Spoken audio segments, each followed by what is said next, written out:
Hello. Hello, Hello. Hafiz Yes. Nagarit. Hi. Thank you. All We right. Can have you see my face? Yes. Fahari. My sound? Okay. Is it already started? Okay. We have Tipton.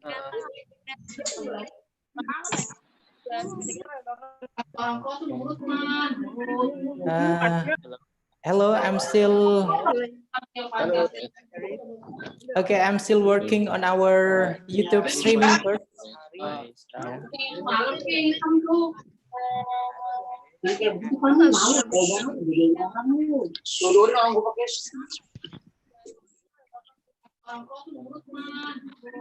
Uh, Hello, I'm still okay. I'm still working on our YouTube streaming first.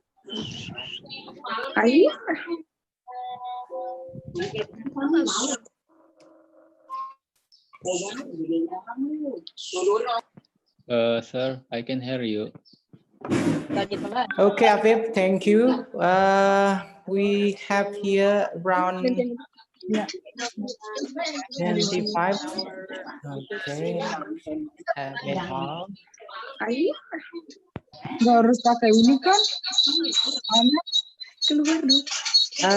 For all the participants, please kindly Sir, I can mute. hear you. Yeah, please kindly. We have here around. Please kindly mute your speaker, please. Okay. Thank you very much. We're still waiting for the participant here. Okay.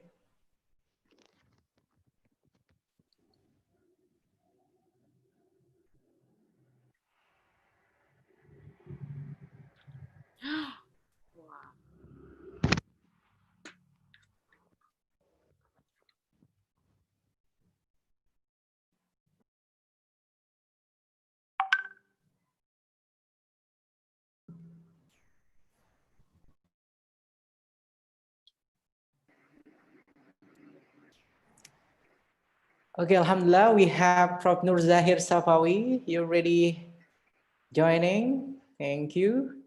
And then we have our Dean here, Prof. Iswan. We are still waiting for Prof. Manirul Zaman, Prof. Alarik, Naudi, Naudia already joining us. Okay, thank you, Prof. So from the invited speaker here, we're still waiting for Prof. Manirul Zaman. Okay. Okay, the participants so far here, it's around 113.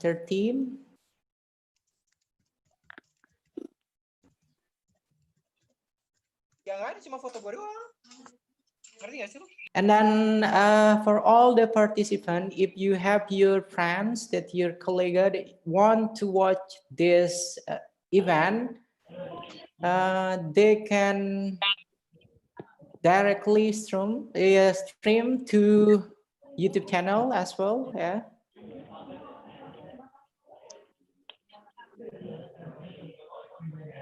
Okay, Prof. Gada ready joining. We are still waiting for Prof. Manirul Zaman.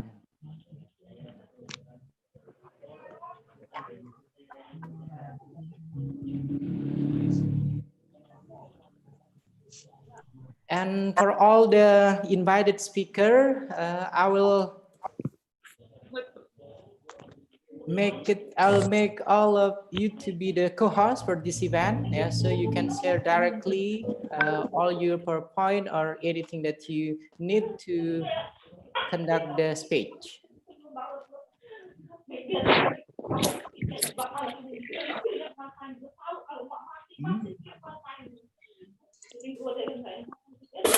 And then for those that are already joining, please kindly help us mute the audio first, please.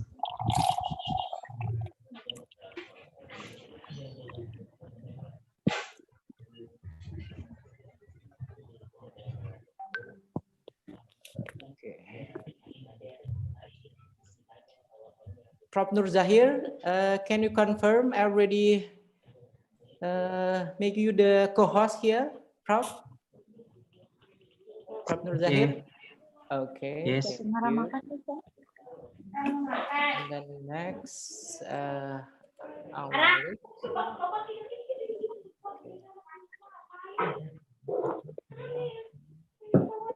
Prof. Alarik Naudi also already set you as the co-host for this event. It's Would you done. please Thank you. confirm? Yes. Okay, Thank you. thank you. The next, Prof. Gada. Okay. Prof. Gada, can you please confirm? I already set you as our co-host here for this event. Ra, makan Ra. Ini kok begini? Kalau Prof. Gada, can you hear me? aku apa? Prof. Gada? Oh, Yeah, now can you hear me? yang luar. Okay, thank you. I already set you for the co-host for this event. Prof. Gada, thank you very much. Yes. Okay. And then we're waiting for Prof. Maniruzzaman. Maniruzzaman. Prof. Maniruzzaman. I still can't find his name. Okay.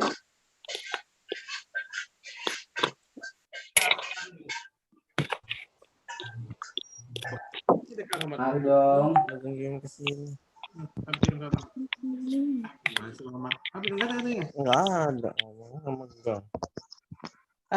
For all the participants, please kindly mute your audio, please.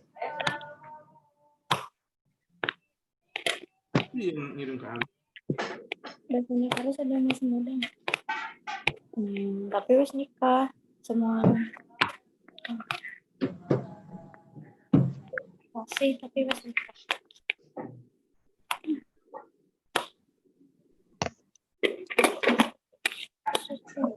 Okay, for all the participants, we are still waiting one more invited speaker here from Maniruzzaman. Hopefully, he will join us soon. And then, Alhamdulillah, our participant here so far, it's 161.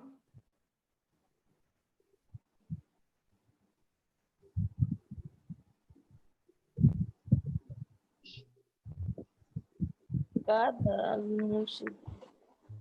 Gada al-Murshid. Mana ada gada sebenarnya?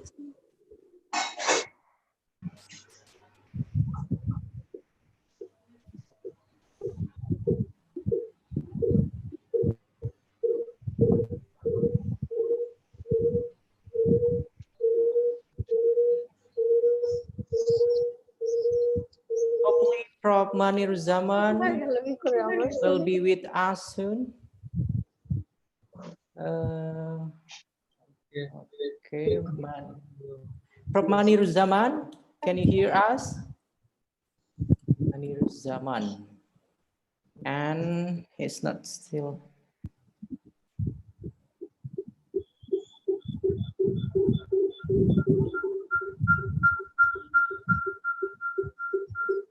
Okay, I'll try to mute all of the participant audio first.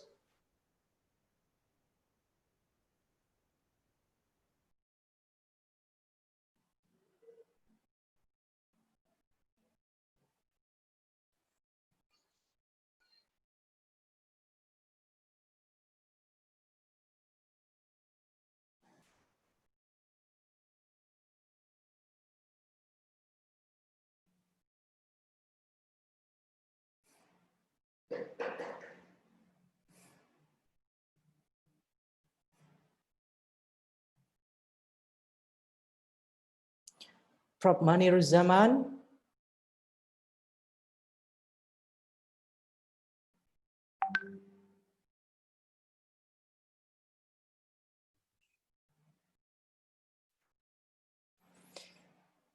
Okay, we're still waiting for Prof. Maniruzaman first.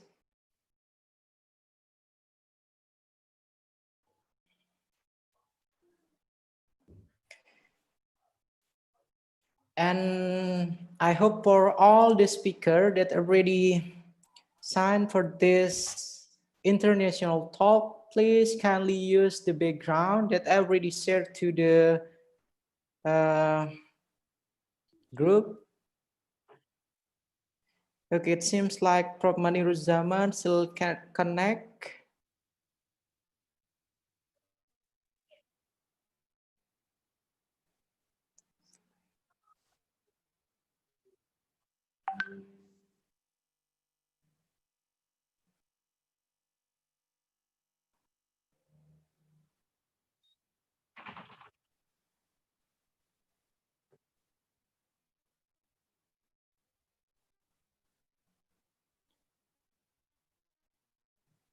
Okay, our participants so far here is 172 and still waiting for one more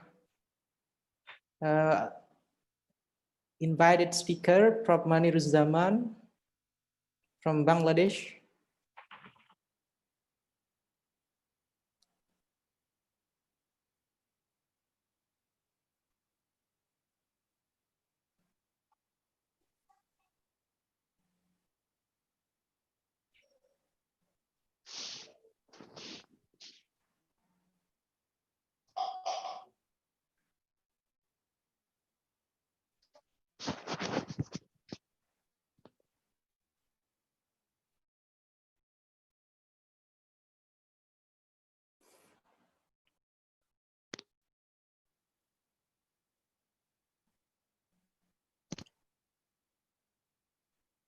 Hopefully, Prof. Maniruzaman will join us soon. It seems like still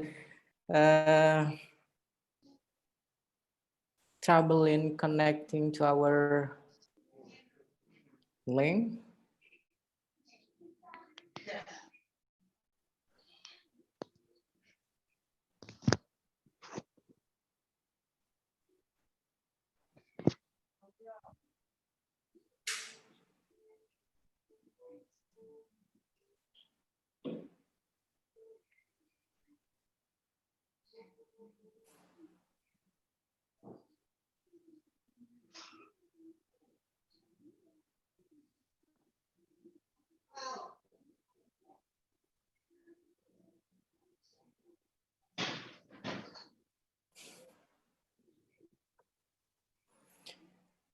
Okay, I will try.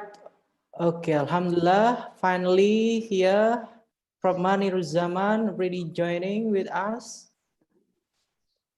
Prof. Maniruzaman, can you confirm that you are now the co-host, Prof?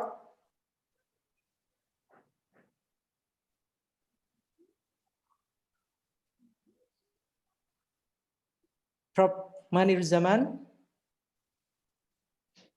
Okay, we're still waiting for the response here.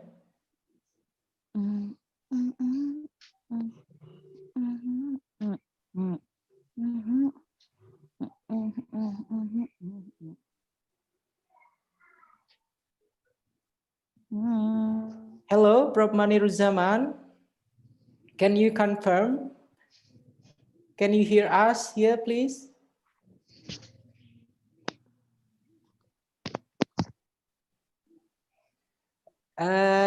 Rashid, would you please try to assist Prof. Maniruzaman? Hopefully. Madam, I talked with him, but he's in net problem. So hopefully he will join, I think. Yeah. He just entered and the line has been disconnected. Yeah, because the previous one, we have our prep meeting and then he can join the meeting. Okay, I can talk perfectly, with I him guess. again. If you permit me, I can talk with him again. I'm from Bangladesh. Okay, proceed. Thank you. Thank you. Thank you. And Alhamdulillah, so far here we have around 193 participants joining this event.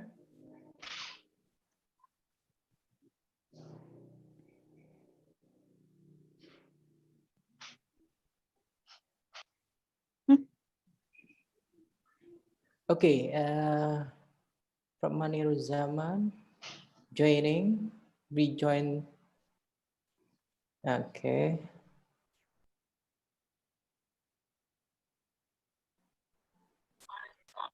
It's because of the connection. Okay.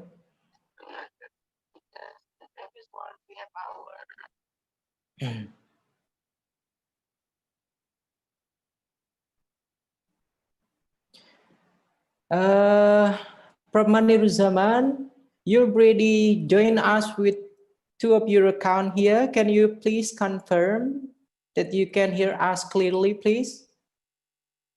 So we can start the event, please.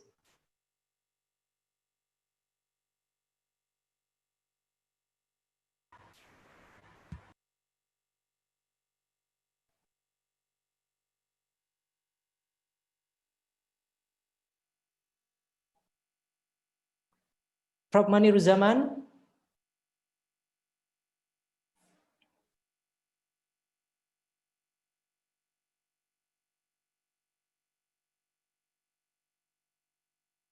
Prof. Maniruzaman, I already set you as the co-host for this event. Would you please try to respond, Prof?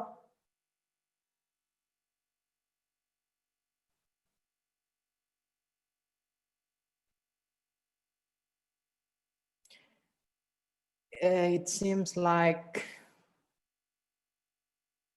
no response, I guess, from Prof. Maniruzaman.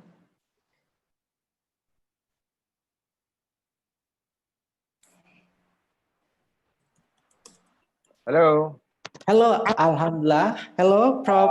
Maniruzaman. Hello, do you hear me? Yeah, it's clear. Thank you, Prof. Okay, sorry, I'm sorry because the weather is very inclement here. The net is very slow. I tried several times, but I was repeatedly failing to connect you. Now it's okay. Thank you so much. I'm Okay. sorry for the inconvenience. Okay, all good, Prof. Thank you, Prof. Maniruzaman. And then Alhamdulillah, today all the 4 invited speakers already joining us here. So we can, inshallah, soon we'll start the meeting.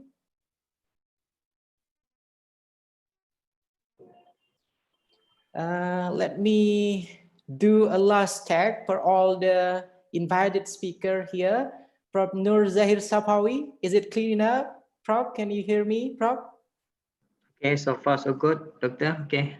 Okay, thank you very How about much. me? Okay, my voice okay? Yeah. Good.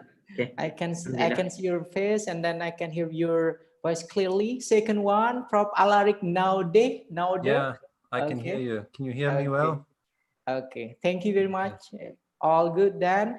The third invited speaker here, we have Prof. Maniruzaman. Can you hear us clearly, Prof? Yeah, I hear you clearly. Okay, thank you very much, Prof. Maniruzaman. And then our last invited speaker here, we have Prof. Gada Al-Murshidi. Prof. Gada Al-Murshidi, can you hear us, Prof?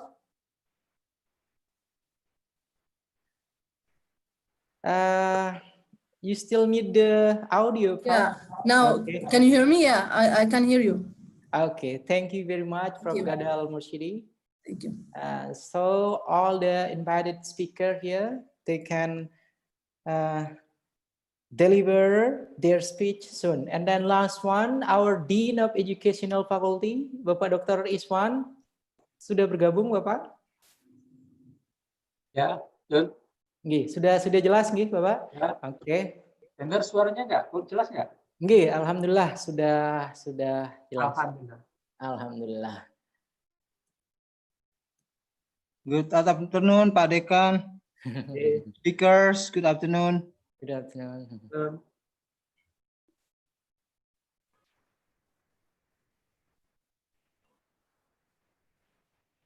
Okay, we have here Prof. Aswir. Thank you for joining, Prof. You're welcome, sir. Welcome. Nice to meet you all. Okay. And I already said also Hafiz Agarit. Can you hear me, Hafiz Agarit? Hafiz? Clearly, sir.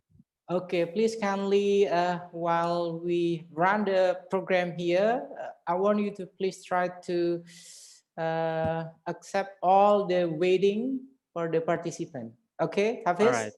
All right. Okay, thank you very much.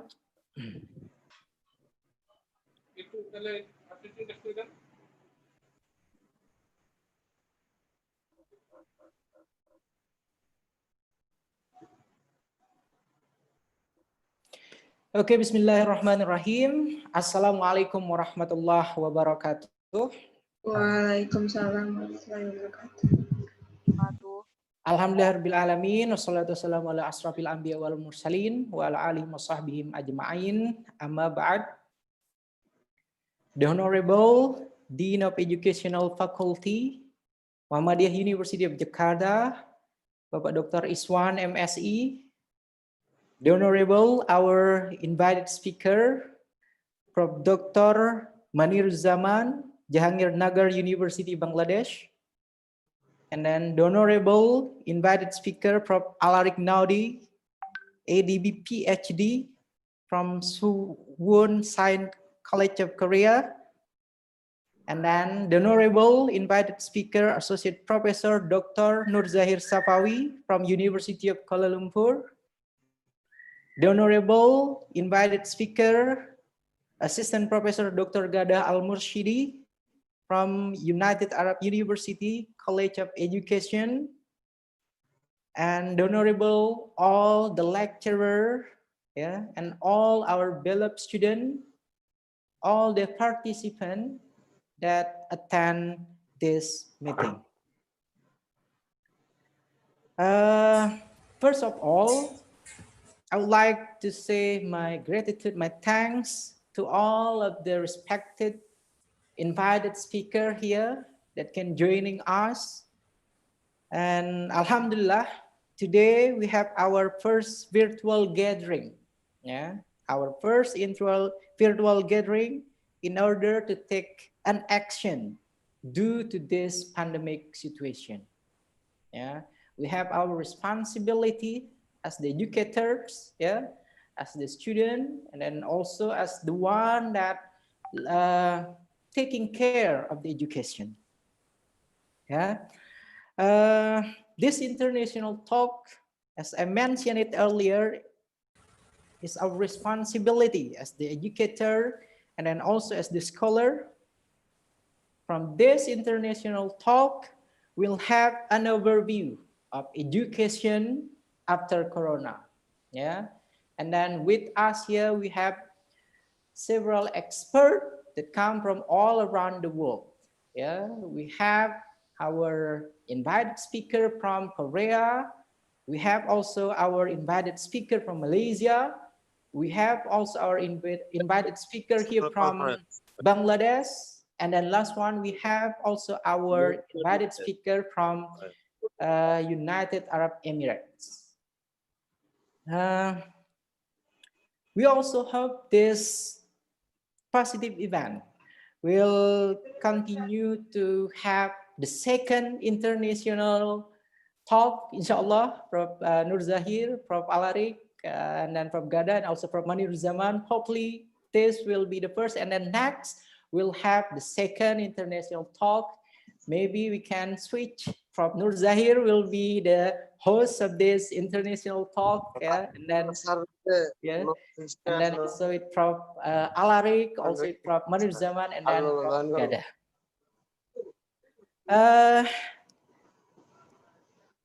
Okay, as I mentioned it earlier, this positive event here will discuss about current phenomena that we have in our education system. It's not only in Indonesia, it's not only in Malaysia, it's not only in Bangladesh, it's not only in Korea or United Arab Emirates here, but all over the world. How that we are going to think, how that we are going to face the education after the Corona. So what will be like here, the education after Corona in Malaysia, and then also in Korea, United Arab Emirates, and then Bangladesh. After that one, maybe all the invited speaker will share their thought about what will be the future, what will be the challenge of education after Corona. The first agenda, finally, the first agenda of this iTalk is opening. So, ladies and gentlemen, all invited speaker, the Dean of Educational Faculty, let's start this first international talk on education after Corona. We're reading, we're reciting Basmalah together. Bismillahirrahmanirrahim. Okay, after opening this international talk, the second agenda here will be a welcoming speech, and our Dean of Educational Faculty here, Bapak Dr. Iswan, will try to give an overview about the education in Indonesia, especially education after Corona. And the Honorable Bapak Dr. Iswan, time is yours, Prof. Thank you. Bismillahirrahmanirrahim. Assalamualaikum warahmatullahi wabarakatuh. Waalaikumsalam warahmatullahi wabarakatuh. Alhamdulillahirabbil alamin wa bihi nasta'in ala umuri dunya waddin wa ala alihi wa sahbihi ajma'in. Asyhadu an la ilaha illallah wa asyhadu anna Muhammadan abduhu wa rasuluh la nabiyya ba'da. Assalamualaikum. Good afternoon, ladies and gentlemen. The Excellency Professor Dr. Aralik Nodi, PhD, Head Professor of English Department, Suwon Science College, South Korea. The Excellency Professor Dr. Maniruz Jamal, Professor Department of English, Jawaharlal University, Bangladesh. The Excellency Professor Dr. Gada, Linguistic Department, United Arab Emirates University, United Arab Emirates. Masya al-Khair, Assalamualaikum, Tahiyat, Tayyibah. Your Excellency, Professor Dr. Nur Zahir Safawi, Head of Research and Innovation, University Kuala Lumpur, Malaysia. Selamat siang, salam kenal, dan apa kabar?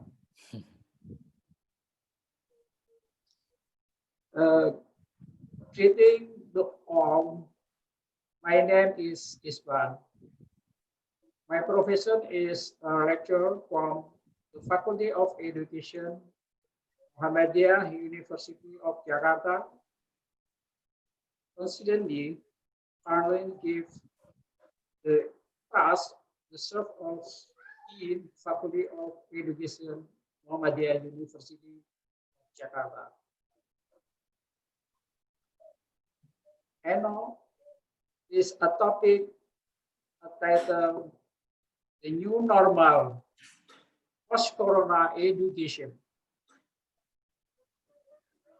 Lately, due to the COVID-19 problem, COVID-19 pandemic, the new normal has become in product connected such as economy, political, social life, and education. Habit is a solidary people starting from the simple things such as wearing mask, finding pen every time or the touching the door handle or IT button, rising or temperature touch and the practice of resolving action in offices to complex like working from an online seminar. In this context of education, whether we believe it or not, new normal has started to our globalization, the COVID-19 pandemic. Teaching and learning activities that are usually carried out face to face. When education and students are physically present in classroom and places of learning are the new expected with learning activities as the electronic media e-learning earlier abruptly or non-wireless and online. In educational perspective, the general term used by educational theorists has the implication of industrial research 4.0. Is education 4.0 describes various ways to engage a technology in industrial revolution 4.0 era. What is historically an aim to learning, education 4.0 is an educational innovation. In the era of industrial revolution 4.0, it is an answer to the question, can we do it?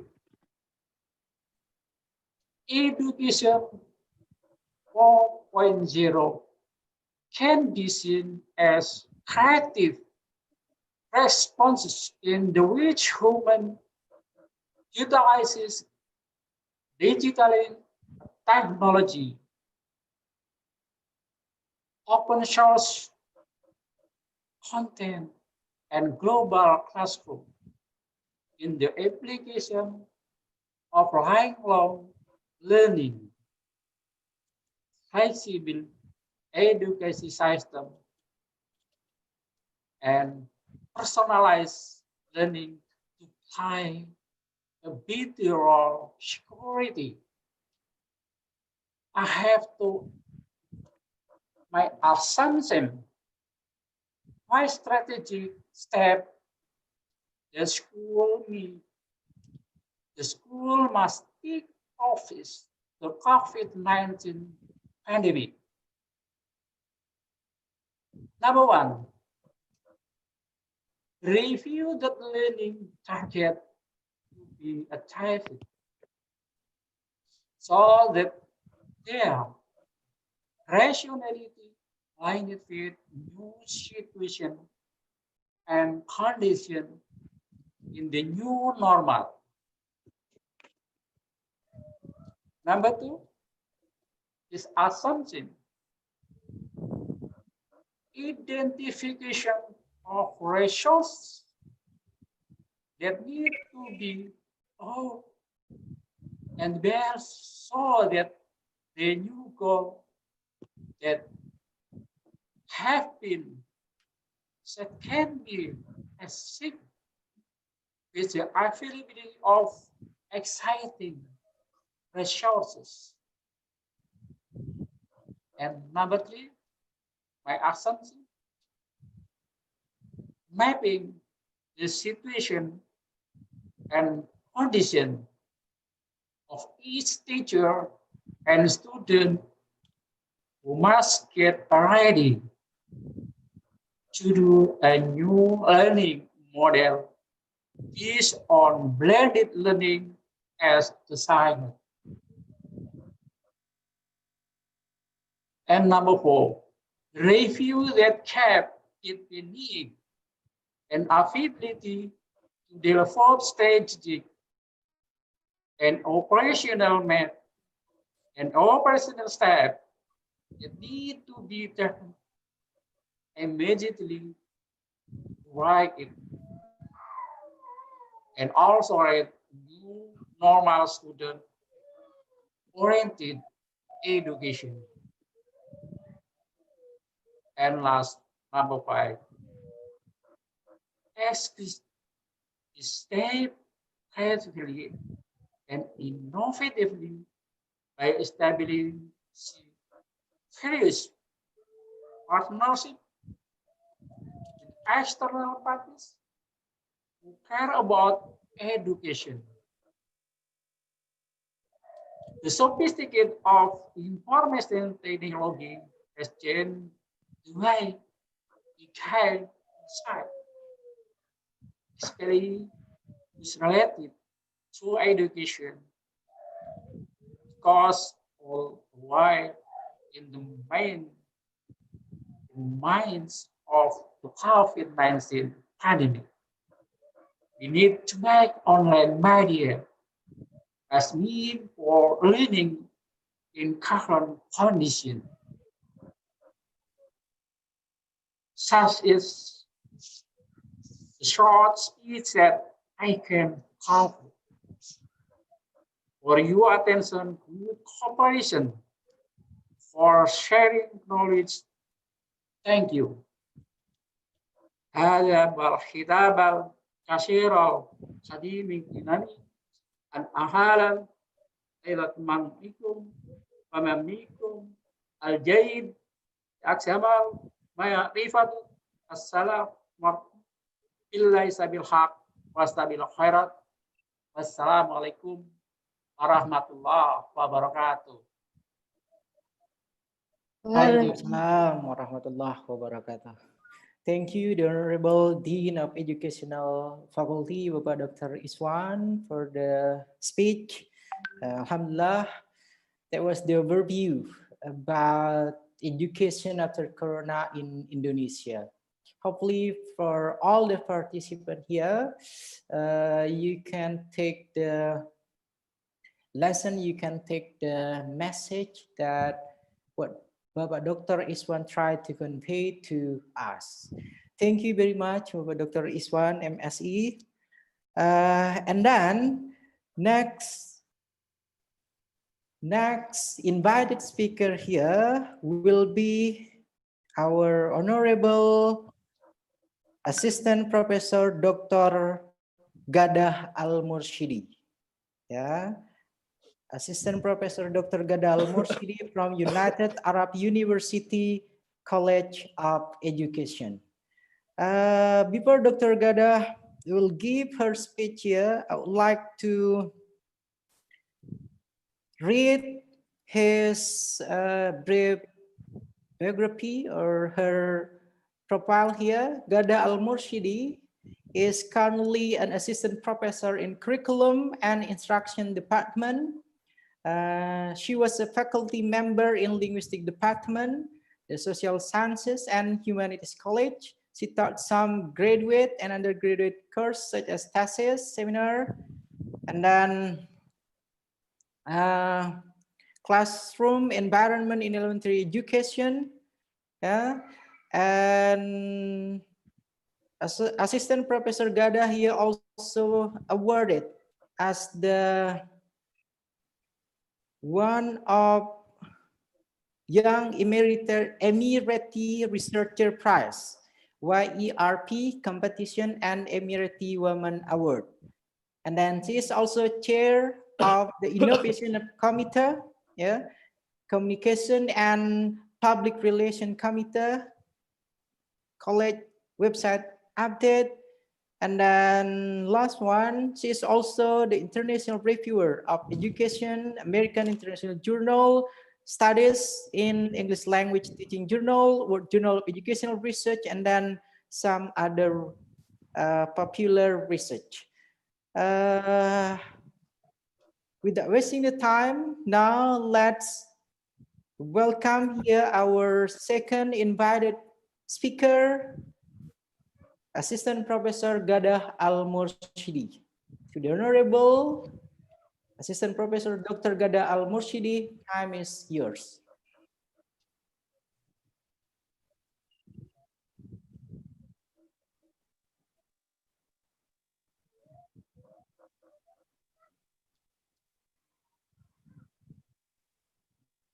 Prof. Gadah.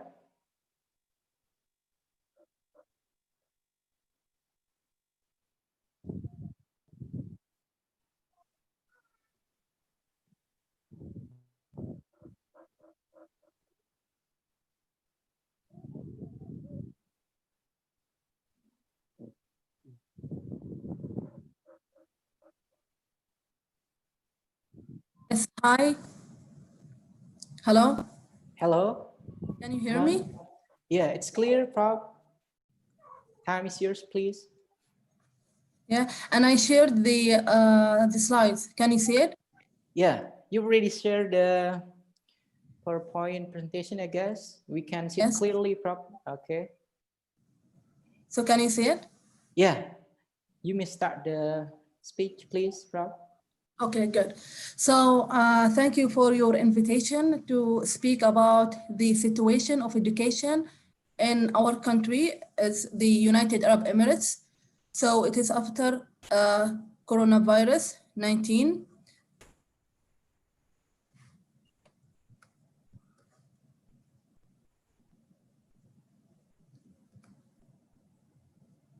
So as we know that the coronavirus, the pandemic, when it comes, it's in all country affected. So in all countries start to think, and all governments start to think, how can they do with education? So for example, like, some schools were closing and others trying to do their best and think about what they have to do regarding the healthcare system.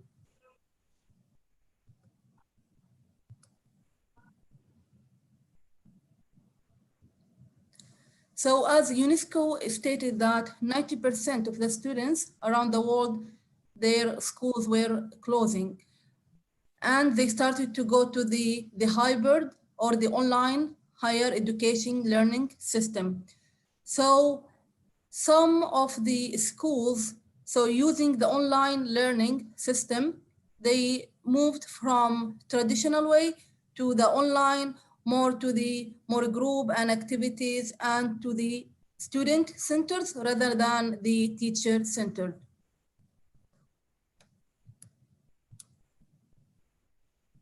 So now I will talk more about the situation in my country, the UAE. So the government make a call that, our spring break to make it like more earlier, start with March 8th instead of the 29th of March. So we have like 2 weeks to do our best to be ready and prepare for the schooling. So the Ministry of Education make that call, and all the government, the private schools and universities, nurseries do all that, start to be more prepared for the online learning. And alhamdulillah, in our country, most like our the infrastructure, we are good. So we have the connection, the internet, we have many programs we are using, because for example, from 2017, the Ministry of Education, they started to think about the smart learning and they start to be ready. That means it's not only about the building the internet connection or the infrastructure. No, it is more about the people, how they can accept it. And also, as we said, for the senior teachers to be ready and prepare, and also for all the parents and students to be ready for this move.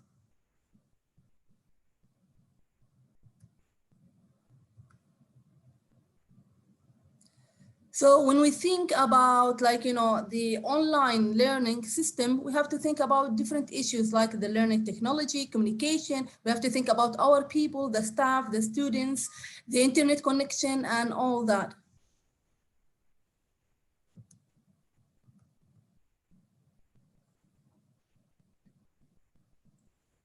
So when we think about those issues, we have to think about, for example, in my country, in the UAE, we also were thinking about our children in nurseries. What can we do with them in pre-KG and KG? So we try our best to work with the parents and like adults, especially, that some parents are working. So the government and the Ministry of Education try to manage with the government and other institutions to manage how with some moms or parents who are working, so maybe they can stay at home with their kids. So they have from age 12 and less. So we had different plans and different strategies, and alhamdulillah, now we are ended the semester and we are going one of the best countries that have good strategies for the education after the coronavirus.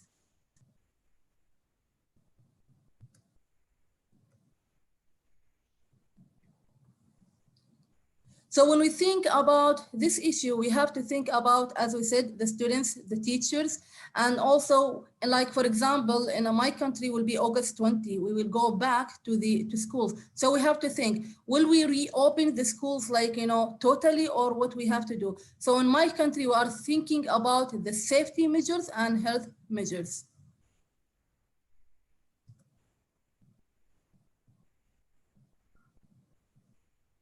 So also as a country and a government, we have to think about the risk of public health. We have to think about, okay, what about the economic activities? So now, for example, in my country, we reopening everything, but we have to keep the safety and health issues.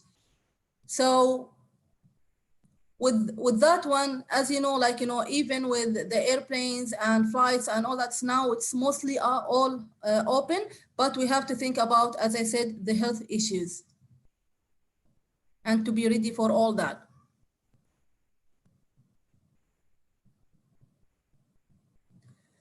So as we said, my country started from, we ended June 8, and we will start in August 30. So now we have different plans to reopen the schools, the universities, nurseries, pre-KG, KGs, and all that. So we might use the hybrid learning or distant learning or blending. It's based on the situation. So we have different plans and we are ready as a country for all these plans.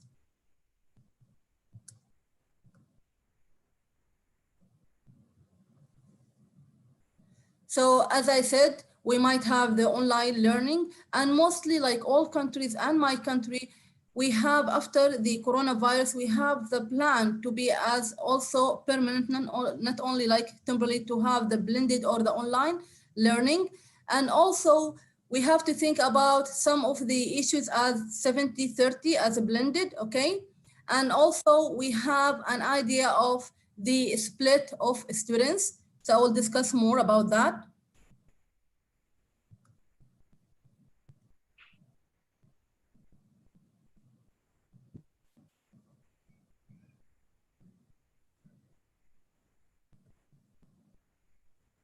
So as I said, schools and universities as a higher education system, we are thinking about, okay, how can we use, for example, on campus, how can we use the schools, the classes, how can we use the spaces? Because, as a coronavirus, we have, different measures we have to follow and precautions, as how many meters between the students in the buses will be limited for the students, should be not more than 30 students, even in classes. So we have to think about all these kind of issues.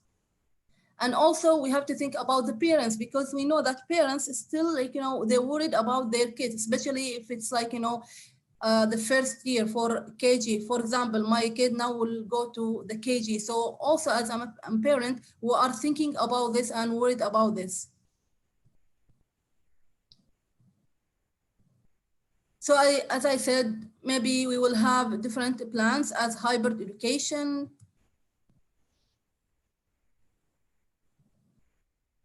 rota approach, or blended learning. So as we said, we'll try as a country to minimize the number of the students in the school, minimize the number even in the buses, even with the students. There are some precautions that, with the safety guard that, the student will not be allowed to share their meals. They have times. We might split the students, like, we will have some students coming in the morning, other maybe in the afternoon. So we have different plans, and already the Ministry of Education, like, announce all these kind of plans.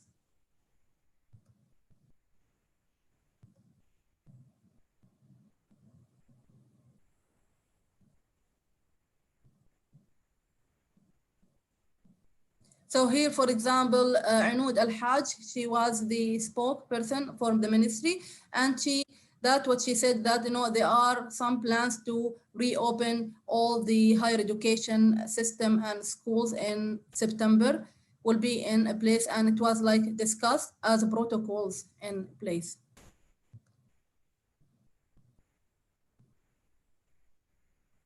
So here are some of the guidelines, okay, when we reopen our education system, like schools, universities, and KGs.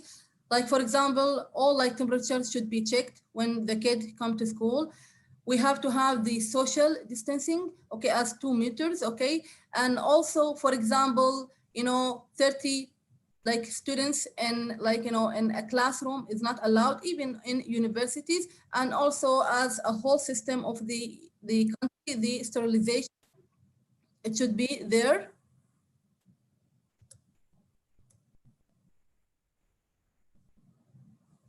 As I said, it's not allowed to share foods, and also the children, especially, my country cares a lot about the special needs students, and also the students have some special health conditions. So they will have, specific, plans for them. So it's mostly will be for them, it's more like online rather than on campus. So with that one, also the schools will try to reduce the gathering, okay, like celebration, sports, student camps, and all that. So to make sure that, there is like, the social distancing. And also they mentioned that, the maintenance guys, any service crew will not be allowed during the time of, our kids or our teachers in schools.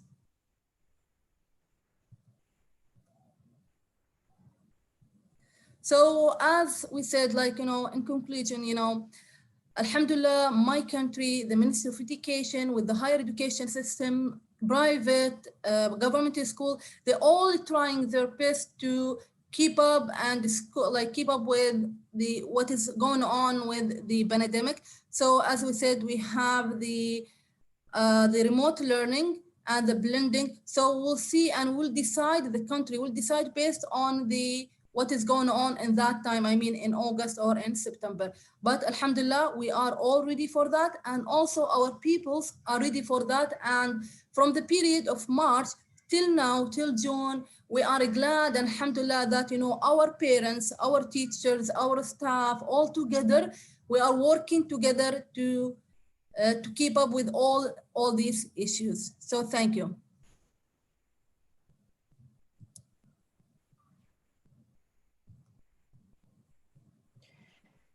Thank you very much, Prof. Gadal Murshidi, for the speech. Alhamdulillah. At least we have some overview about how United Arab Emirates here deals with the corona, and then the perspective about the challenge, about what we are going to do for the next education after this pandemic. Next one, we'll go to the third speaker for this international talk. We'll go to Korea now. This will be with Prof. Alarik Naudi. For your information, Prof. Alarik, as I told you, well, we have chat before. majority of our students from English department, they love in watching Korean movie, they love the K-pop and then all the things about Korea. Hopefully over this one, you are going to share with us your perspective, your view about education of the Corona in Korea and then also worldwide. But before we are going to do that one, yeah, I would like to read from Alaric Naudi's biography here. Aside from his social media, Prof. Alaric Naudi got his double degree from Doctor of Education. Also, he is a Doctor of Philosophy. Yeah, that was impressive, I guess. Yeah, and then he's currently a professor, a free thinker. This is what I like the most, to be honest, from Alaric Naudi. Yeah, a free thinker, and then also a linguist. Currently, Prof. Alaric Naudi here working on Suwon Science College, South Korea. And he is also a professor of clinical English and linguistics from February 2016 till now. And then also head of professor of English department. Yeah. And then also here professor of linguistics, tourism department. And of that one, he is also a reviewer from some reputable international journal. And then, ladies and gentlemen, without wasting your time, please welcome Prof. Alaric Naudi from South Korea. Time is yours, Prof. Thank you. What a nice introduction. Thank you for inviting me. 여러분 안녕하세요. Yeah. So I'll just start with the Korean situation, how it happened. Actually, Korea was probably the second or the third country after China to start to get infections by the coronavirus. So obviously the government, they were very concerned because there have been other epidemics and pandemics before, and they were fairly confident that they could control the situation. Unfortunately, it spread much faster than was anticipated. And so as a result, it obviously started to affect many things in a social aspect. For example, it started to affect transportation, education, restaurants. Korea is a very restaurant culture.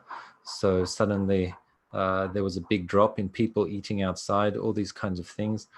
And Seoul has 10 million people, but the outside area around Seoul has about 20 million people. So that's a very high population in a very small area. So they were quite concerned with the spread of the virus. So that meant that obviously schools and universities overnight, they were not able to open. Now, one good thing is it was actually holidays when the virus broke out. So it means that there wasn't much spread in schools or in universities, which is a good thing. So they were able to prevent that. Then also Korea has extremely good internet connection, very fast, and the entire country, I'm actually on an island right now, but even so, the internet connection is perfect and very fast. So it was not a matter of logistics, but many Korean students, they don't like to study online. They like the old style, face-to-face. It's a Neo-Confucian culture. They like to be by the teacher. They want the teacher's help. So at first, the online study was not very popular. And that slowly changed as the students then were able to realize, oh, I can actually control my own study much more. And I found that students were actually quite motivated. They got more interested because they weren't just being fed information. They actually had to go and they really had to study themselves. So it was quite an interesting effect. But if we look globally, this is kind of a situation that can go either way. Large universities, especially large government universities, they tend to be slower when it comes to implementing new technology or implementing changes. And the reason for that is obviously they need to have permission from the government to do any kind of changes in their curriculum or the style of things that they do. So because of that, it's harder for large universities to change very quickly. It's also hard for government universities to do that. That's where private universities and private colleges, they have an advantage, because usually these things are decided by a board, and the board is able to make a decision very quickly, and they can get the technology they need, they can make the programs they need at a much higher speed. Also, the world is very connected now with the internet. So because of that, it can actually be a chance for smaller universities or smaller colleges to actually get more students. Because, for example, here we have many students from Indonesia or Malaysia. In the past, if I want to study Bahasa Indonesia, I have to maybe travel to Indonesia, or I have to find a university in Korea, because that's where I am now, and I have to go and look for the courses, and I have to attend classes. But now with the situation, many universities have gone online. So if I want to study it, I can find a university in Indonesia, I can apply, and I can study a course that maybe I wouldn't have the opportunity to study before. So this is a very interesting change that has happened worldwide. The other thing is, for universities, it's better because obviously they don't need to worry with things like visas, with accommodation, all these things. So smaller universities with less resources, as long as they have an internet connection, as long as they have good professors, they're going to get more students, which can be a good thing. They can also, like I said, change much faster than large universities. With that regard, I've been talking to many professors around the world, in Australia and America, the UK, and Pakistan, many different places, and they all have their own, I guess, problems in the current corona environment. But a large problem for some professors I spoke to in Pakistan is that many of their students come from areas where they are quite poor. And as a result, the areas where they live are also poor. It means they don't have easy access to internet. It means that they don't have maybe the technology. The schools that they attend may not have the technology yet.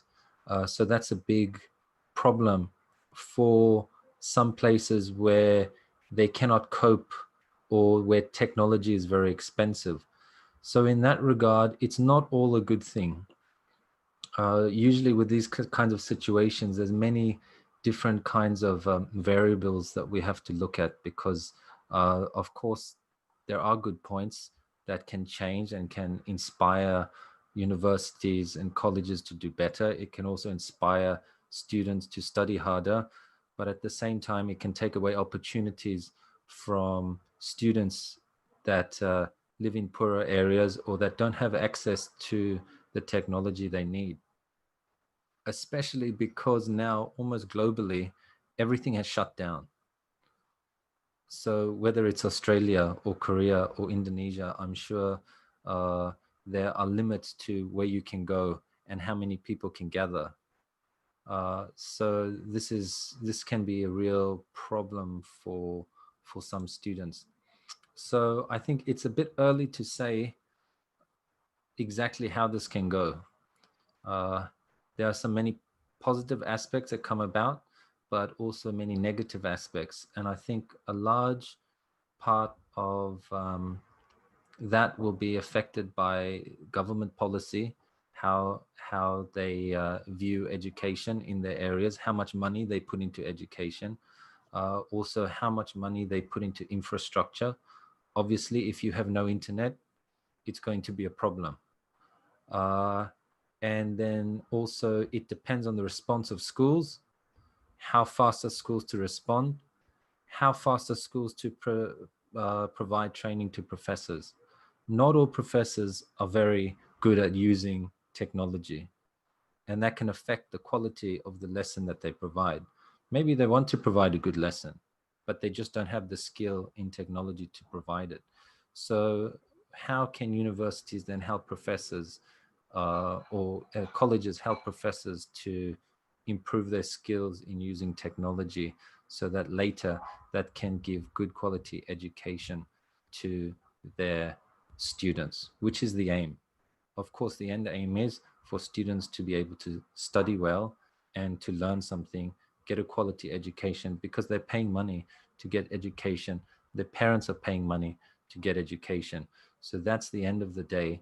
We want to see what the best value option for everyone is and how we can practically prevent any problems from happening.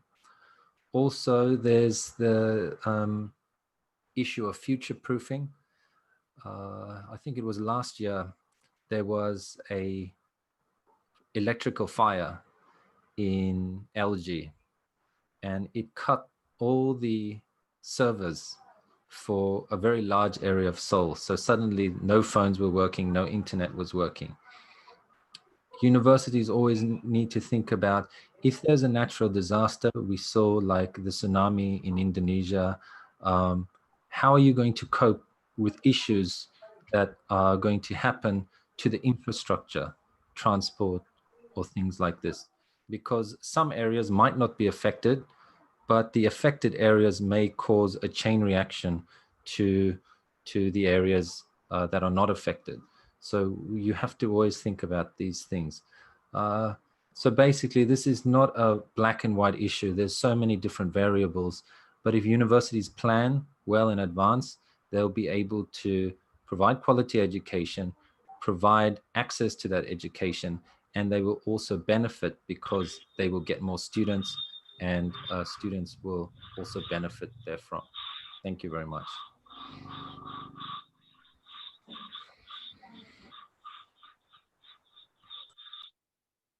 Thank you very much, Prof.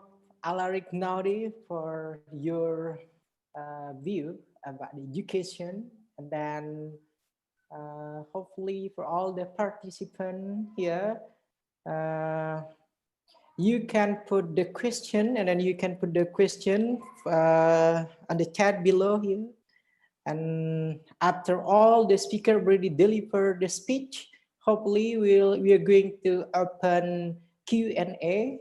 Yeah, so maybe I can give chance to some of the participants to talk while giving the question, or simply just put your question on the chat below from your Zoom apps. Massive thanks, Prof. Alaric Naudi, for your speech, and then hopefully all of the participants here will learn many things from your view. Thank you very much. And then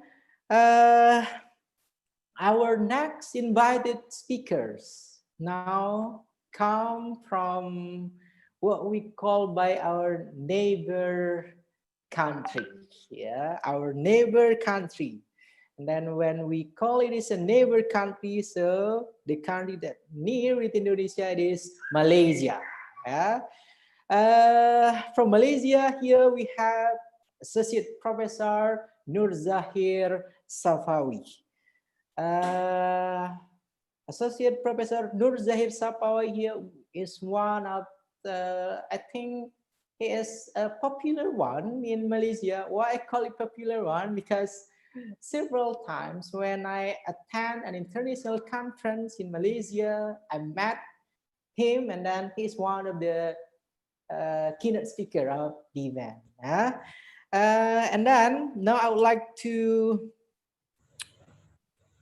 read his biography first before he convey the speech here. Let me read it for all the participants. From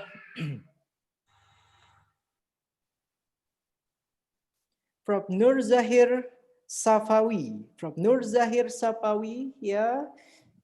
He is currently an associate professor at University Kuala Lumpur Branch Campus Malaysian Institute of Chemical and Bioengineering Technology, UNIKL Maiset Melaka.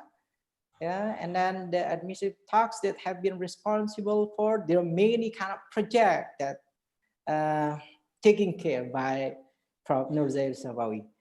And then he did his postdoctoral fellow in mechanical engineering, University Technology Malaysia. Also PhD in chemical engineering, and then MSc in chemical instrumentation, and then last one BSc in resource chemistry, University Malaysia Sarawak. So different kind of university still in Malaysia from Nur Zahir. And then next, as of today, he has supervised 5 PhD students, 17 master students, and 144 final year project for undergraduate students.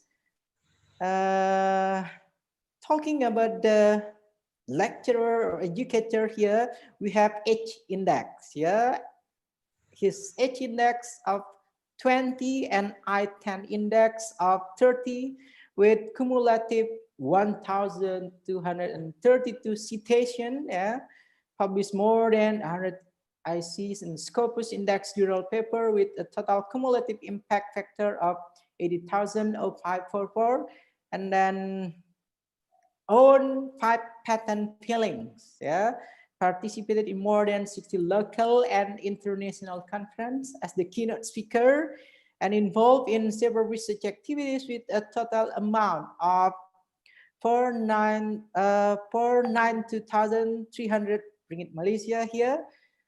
In grant, he was awarded as the Young Chemist Award by SCS Malaysia chapter in year 2013. Yeah, it is his principle that as a researcher, going forward and always coming up with something new to create a sustainable society to better our life is mandatory rather than optional. Please welcome, here we have Associate Professor Dr. Nur Zahir Safawi. Time is yours, Prof. Okay, thank you, Dr. Thank you, Mr. Chairman, our moderator of session today. So, good Assalamualaikum warahmatullahi wabarakatuh, and good afternoon, especially to the honorable guests, invited speakers, and then all fellows, everyone, students. Okay, as mentioned by Dr. Sofian, I'm the Associate Professor Dr. Zahir from University Kuala Lumpur, branch campus Maiset, Melaka, and then my specialization in chemical engineering. So, based on the topic given, we have simple discussions with topic education after the corona. So before I start this session or this talk, let me briefly introduce how Malaysia take control on this COVID-19 corona pandemic 2020. So on March 16, our Prime Minister Muhyiddin Yassin has made an official speech on the Movement Control Order we call MCO, under the Prevention and Control of Infectious Disease Act 1988 and the Police Act 1967. So Malaysia has implemented the first MCO, I mean this Movement Control Order, from the 18 March until the 31st, and then we continue for the second MCO from 1st April to the 14th April, and then we go for the next third MCO from 15 to 28 April, and then the fourth MCO from 39 April to 12 May. Then this MCO, it can refer as a partial lockdown. I think all of us know about the lockdown. And then our Prime Minister also has announced a new plan named the Conditional Movement Control Order, CMCO, from the 13th May to 9 June. Okay, during this Conditional Movement Control Order, several nationals' economy was reopened with control measures. So this the end of this CMCO was then replaced by Recovery Movement Control Order. Right now we under this RMCO, Recovery Movement, starting from 10 June until 31st of August. Okay, during this recovery movement, so we are already reopening stage by stage the education system in Malaysia, and then fully open on the October this year. Okay, as we know that the impact of COVID-19 pandemic, of course, firmly deep-rooted in the mind of Malaysian and also worldwide, especially toward the higher education systems. So higher education is the one of the sector that has received significantly impact from the COVID-19 pandemics. There are four main key areas, namely institutional of higher education management system. The second one is teaching and learning. The third one, research and innovation, as well as the fourth one is internationalization and strategic planning are undergoing a corrective process in line with the impact of COVID-19 pandemics. Therefore, many people ask, can our government and our higher education management system be able to accommodate the changes in the effect of this COVID-19 pandemics? We admit that our higher education has dealt with the natural disasters such as flood and has before, but these pandemic effects are quite different. Never before in history, lecture had to be postponed for quite some time, while in the university, lecturer and staff were asked to work from home. Okay, so the existing of higher education management system are actually still able to cope with the changes effect of pandemics.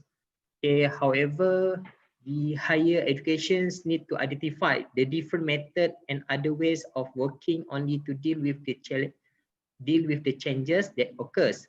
For example, adopting a flexible work cultures, thinking out of the ordinary, as well as focusing on the risk management and our scenario planning to minimize the impact on the higher educations. Alternatively, how to work online may replace the conventional way of working, especially involving travel updates. This development can certainly save the cost of university operations with a new work culture without much physical movement. Okay, as we know, the working online means that we are no longer need a maximum physical workspace. Thus, large campus needs may no longer be relevant after this COVID-19 perhaps. Okay, a home-based policy, work from home, may be a good initiative to be proposed because this will definitely make the working hour more tough, and then in other side will save the operating costs. Okay, but however, this proposal need to be refined first with the best method before it can be working a working policies. That we believe that the culture of working from home is no longer an option, but is the need after the COVID-19 ends. So, ladies and gentlemen, the aspect of teaching and learning are the most impressive aspect of COVID-19 pandemics. In fact, the COVID-19 is seen as a good transformational agent and a catalyst for online learning implementations. So the postponement of lecture does not interfere with the learning process at all, because face-to-face learning can be now replaced by the virtual learning or online teaching. Please bear in mind that maybe some people disbelieve that this effectiveness of implementation of virtual learning or online teaching due to digital or technology factors such as limitation of internet usage. It might happen the gap between those who are in urban or rural area, maybe as well as the rich or poor people in categories. Okay, because they are also report that virtual learning will leave the poor people far away from continuing to enjoy learning due to limited access of internet. However, we believe that we can handle this through the variety of approach options. Okay, the most important, the internet access need to be constantly improved as we do not want to see anyone fail to get their education, right? Because of the access issue ataupun as internet limitations. So one of the important thing that we realized that during this COVID-19 situation, that we should not be bound by the transition of learning method from conventional to virtual alone. This should not be our only focus. On the other hand, the effect of this COVID-19 also provide an opportunity for us to re-evaluate the overall education content. Okay, ladies and gentlemen. So in addition to teaching and learning, the research and innovation are also influenced by the COVID-19. Okay, most of research and innovation activity mainly involving science and technology had to be postponed due to movement constraint. Our researchers are not free to go to the lab because you need to do the experiment and go down to the field because they maybe have the sampling for their research. Some of we have might question, how can this research activity be just like virtual learning? We still do not have any concrete answer to this question. Therefore, maybe there is a suggestion and that a guideline can be developed for successful research during the crisis, just like the teaching and learning aspect might be. An interesting aspect to the research innovation is focus of research and innovation that can be addressed to COVID-19. In other words, to contribute to the well-being of the community. In regard this, COVID-19 should be the agent of transformation in which to move the research of science into the research for society. Okay, despite accepting the fact that study of medicine and public health will gain more ground and still the intention of post-COVID-19 research funder, transdisciplinary study need to be strengthened as they can provide more comprehensive and meaningful results. The offer of special post-COVID-19 research grant might produce significant findings from various perspectives that can help formulate new policy in the future. Okay, as a head of research and innovation in UniKL, let me share a bit about research that specifically addressed to this COVID-19 pandemic. As we know that COVID-19 pandemic is growing exponentially in the whole world.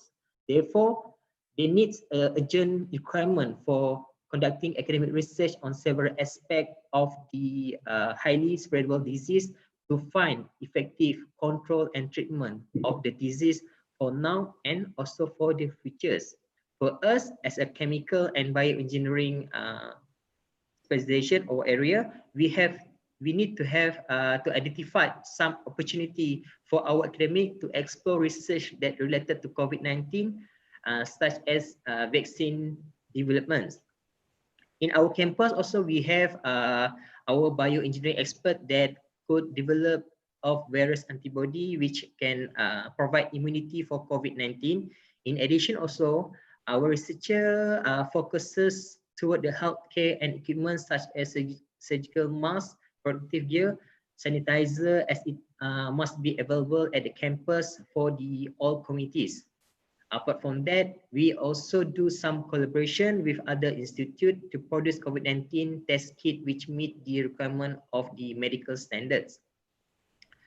In terms of environmental research, we also have our expert to study the impact and to study the trace amount of COVID-19 that found in sewage or wastewater system. Furthermore, we can enhance our research on the information technology revolutions due to the need the virtual labs and classes is essential now.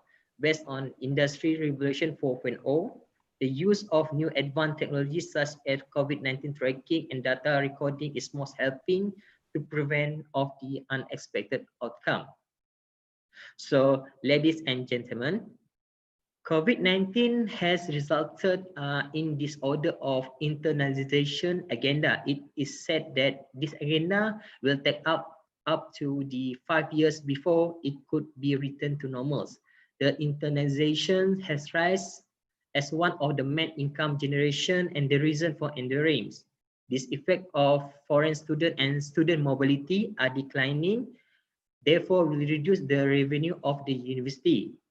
As a result, university abroad might receive a large impact from COVID-19 situation, thus urging the government to intervene to inject some financial assistance.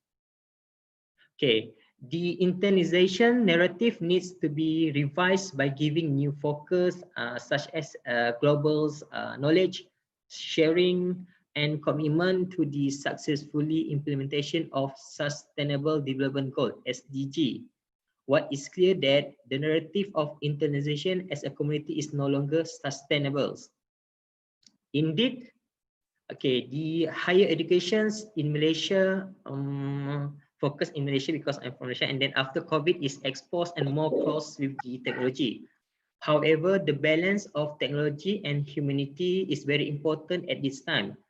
Okay, the most important new norms that are often outlined must be put into place with the right thinking and attitude. We are worried with that without proper thinking and attitude, we will only experience the same excitement as before. After all, during the COVID-19 situation, the university has learned a lot, learned to change and learned to know how the reality of establishment to continue. The changes in this continuum will shape the new look of countries' higher educations. Okay, ladies and gentlemen, as we can see from the positive side, COVID-19 was the agent for accelerating and expanding the implementation of virtual learning or online teaching learning, or we can say that the blended learning, either at the public university and also private universities. There are several methods of teaching. We can categorize to synchronous or asynchronous. For the student that have a good internet coverage, synchronous method that are real-time and interactive can be done. For examples, the use of various online platforms such as for learning purpose, Zoom, Skype, like we use now Zoom, we have Skype, Webex, Google Classroom, Microsoft Teams, e-learning portal, and many more online training application.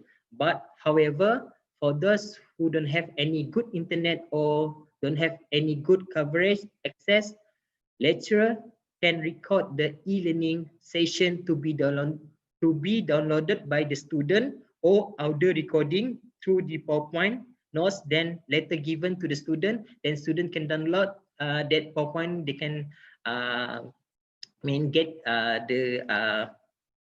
their studies. After, apart from that, due to Malaysia government declare the movement control order starting March 18, the Ministry of Higher Education Malaysia also has activated the online mode of teaching and learning. I think starting on March 18 to all higher education institutions in country, including the university, polytechnic, university college, learning institutes, training centers, and then also the schools that affected by this COVID-19 outbreaks. The concept of virtual learning or e-learning or online learning indeed able to control student learning better and consistently through an independent, collaborative, and interactive learning space. Although there are constraints that have to be overcome following the implementation of online learning, the quality of graduate will not be affected at all as the learning outcome program and course learning outcome are always met.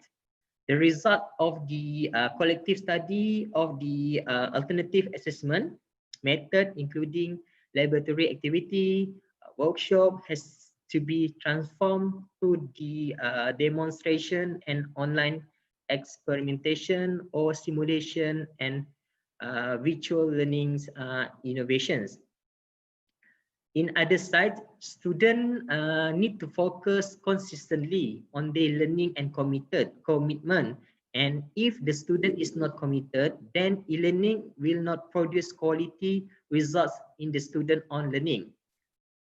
The most important, the tips and guidance to the student is pursuing new norms of online learning, where they need to be aware of any sharing information provided by lecturers to the social media, such as WhatsApp, Telegram, or e-learning application as a platform to plan and instruct.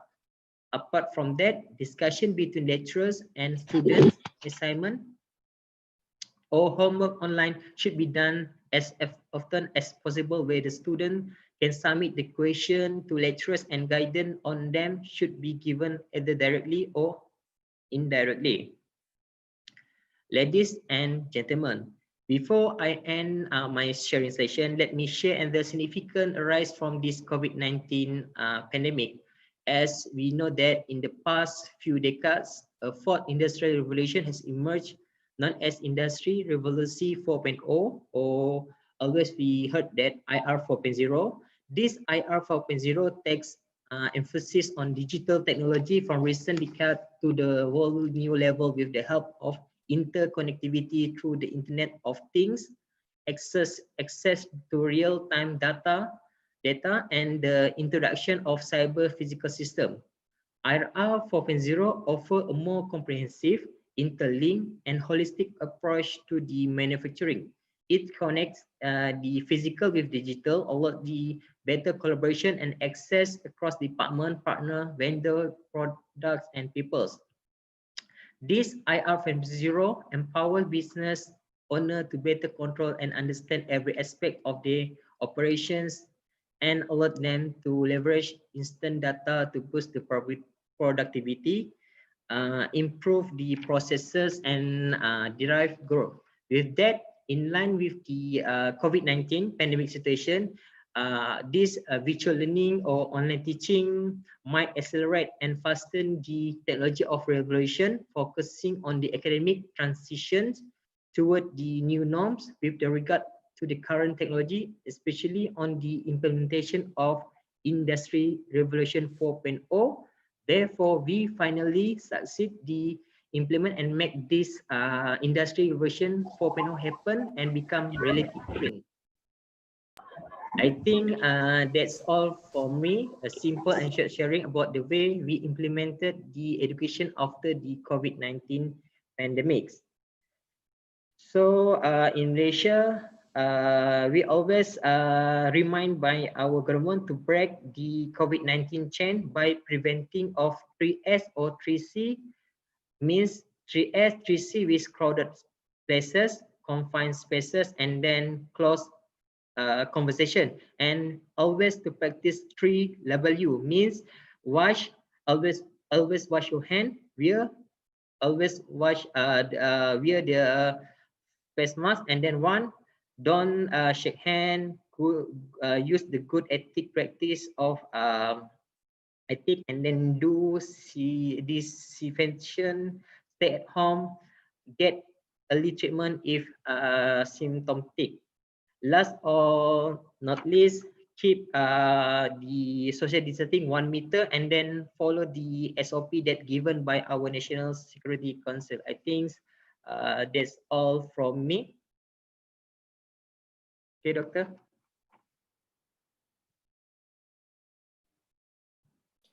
Massive thanks, Prof. Dr. Nurzair Safawi, for your overview about the education after Corona, especially in Malaysia, and then also your perspective and what kind of challenge we are going to have to deal with education after this pandemic COVID-19. Thank you, Prof. Nurzair Safawi. And then we'll go to our next invited speaker here. It is the most senior, I guess, and then the most experienced professor that we have from Bangladesh, Professor Dr. Maniruzzaman. Can you hear us, Prof? Yeah, I hear you. Please let me share my slides. Okay. You have kept it out. Okay, Prof. Before you're going to share your slide, I would like to read your Oh, please, please, go on, please. curriculum vitae. Okay, ladies and gentlemen, here the curriculum vitae from Professor Dr. Muhammad Munir Zaman. Is currently a professor, Department of English, Jahangir University, Savar, Dhaka, Bangladesh. And then he's also an IELTS speaking examiner, IDP Bangladesh, obtained MA in English language and PhD in applied linguistics and ELT from the University of Dhaka, completed the teacher methodology for TESOL at the University of Maryland, BC, e-teacher assessment at the University of Oregon, e-teacher educational technology at Iowa State University, and attended PDW 2013 at the University of Oregon, USA. He has 25 years teaching, research experience, and then more than 100 publications, including research papers, translators, book reviews, and books. His core interests include TESOL methodology, curriculum, syllabus design, materials development, assessment and testing, educational technology, and L2 teacher education. That's why before I read his biography here, this one of our senior invited speaker here, 25 teaching experience and then research experience. There will be many things to learn from Professor Dr. Munir Zaman. And then time is yours, Prof. Thank you, Dr. Sufyan. Let me share my slides. You kept it disabled. Let me share my slides. Okay, Prof. I will set you as the co-host first. Okay, Prof. Now you can share your slide, please.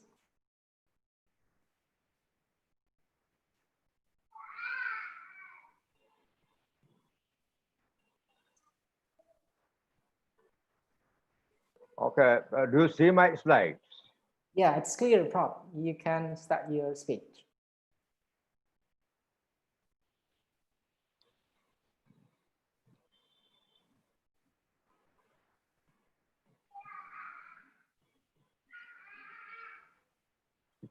Honorable Dean, School of Education, Muhammadan University of Jakarta, learned speakers from different countries, from United Arab Emirates, from Korea, South Korea, from Malaysia, enthusiasts, audience from different parts of the world. Ladies and gentlemen, Assalamu alaikum, namaskar, good afternoon. Waalaikumsalam warahmatullahi wabarakatuh. Let me start with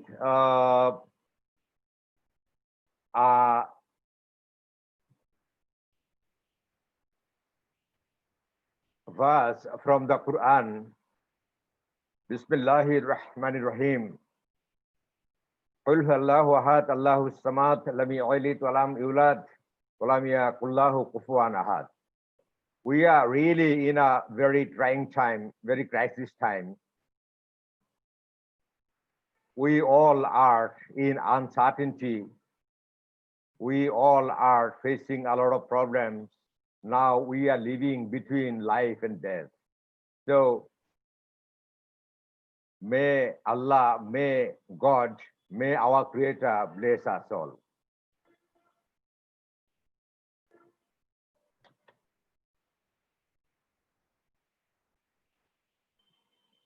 Today's talk focuses on education after the COVID-19 pandemic.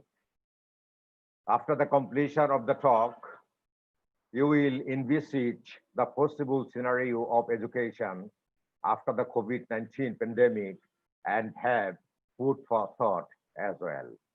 Actually, I have considered my own context, the Bangladesh context, and I'm speaking from my own perspective.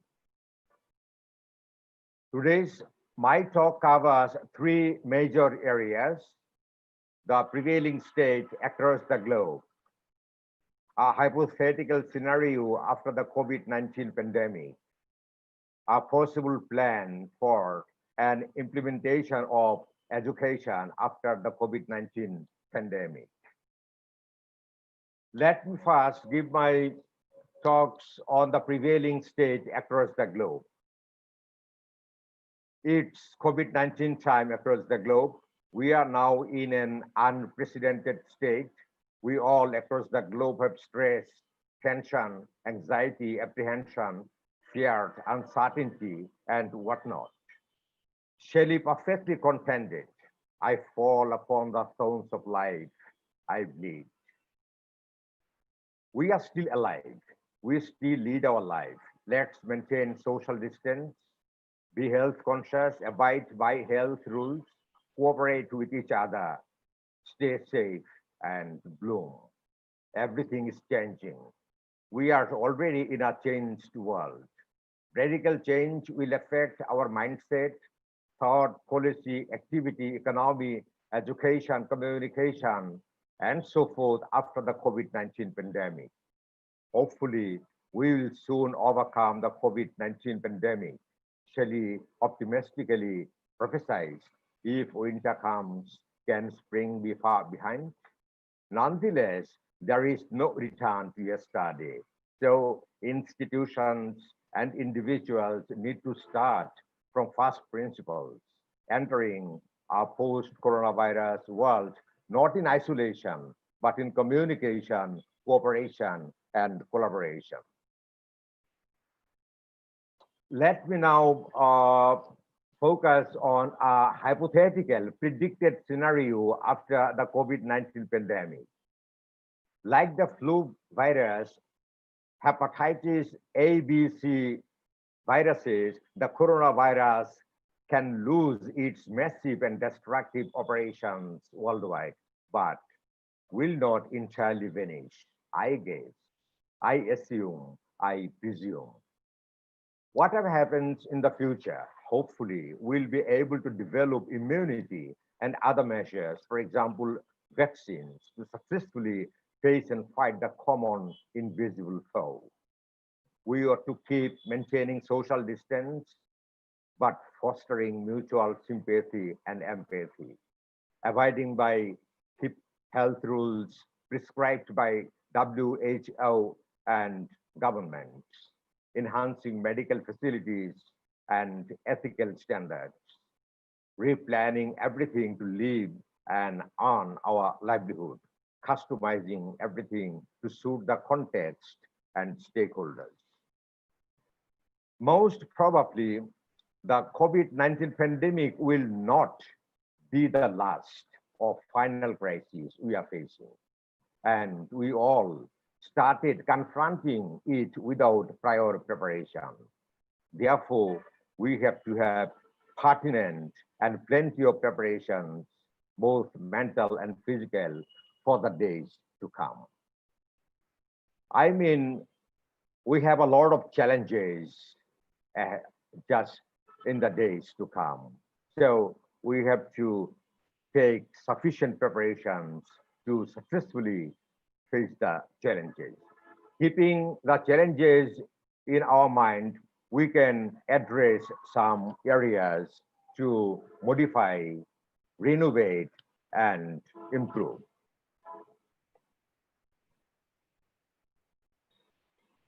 Here, I have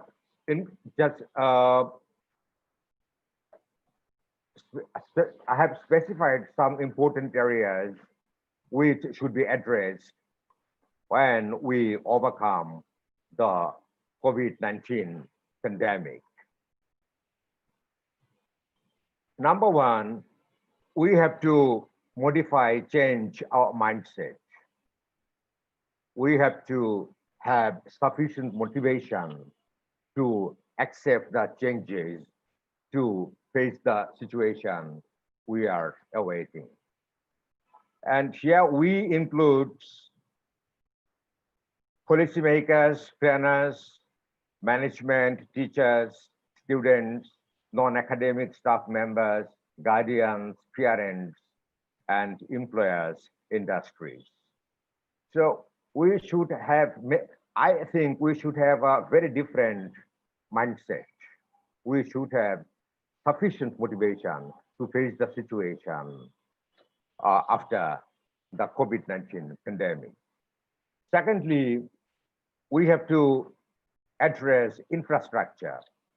As already Professor Nodia, my dear Nodia mentioned, actually in Asian countries, our students are used to face-to-face learning, face-to-face education. So when we are going to maintain social distancing, we can't continue face-to-face education. That's why we have to prepare our students, we have to prepare ourselves, we have to renovate, modify the infrastructure to face the situation we will have after the COVID-19 pandemic. Here, the infrastructure basically includes adequate space so that we can maintain social distancing, classrooms, exam halls, meeting conference rooms, libraries, sanitary and toilet facilities. Everything should be renovated, modified in accordance with the prescriptions of WHO as well as governments and relevant experts. Number three, we have to modify the teaching methods or approaches we have been using for many years. Here already, Dr. Gada mentioned blended learning. Yes, I do support blended learning. Blended learning here includes an integration of face-to-face and online learning. I think it will be essential after COVID-19 crisis. Then we have to adopt the flipped class so that the students can work more at home and less in the classroom.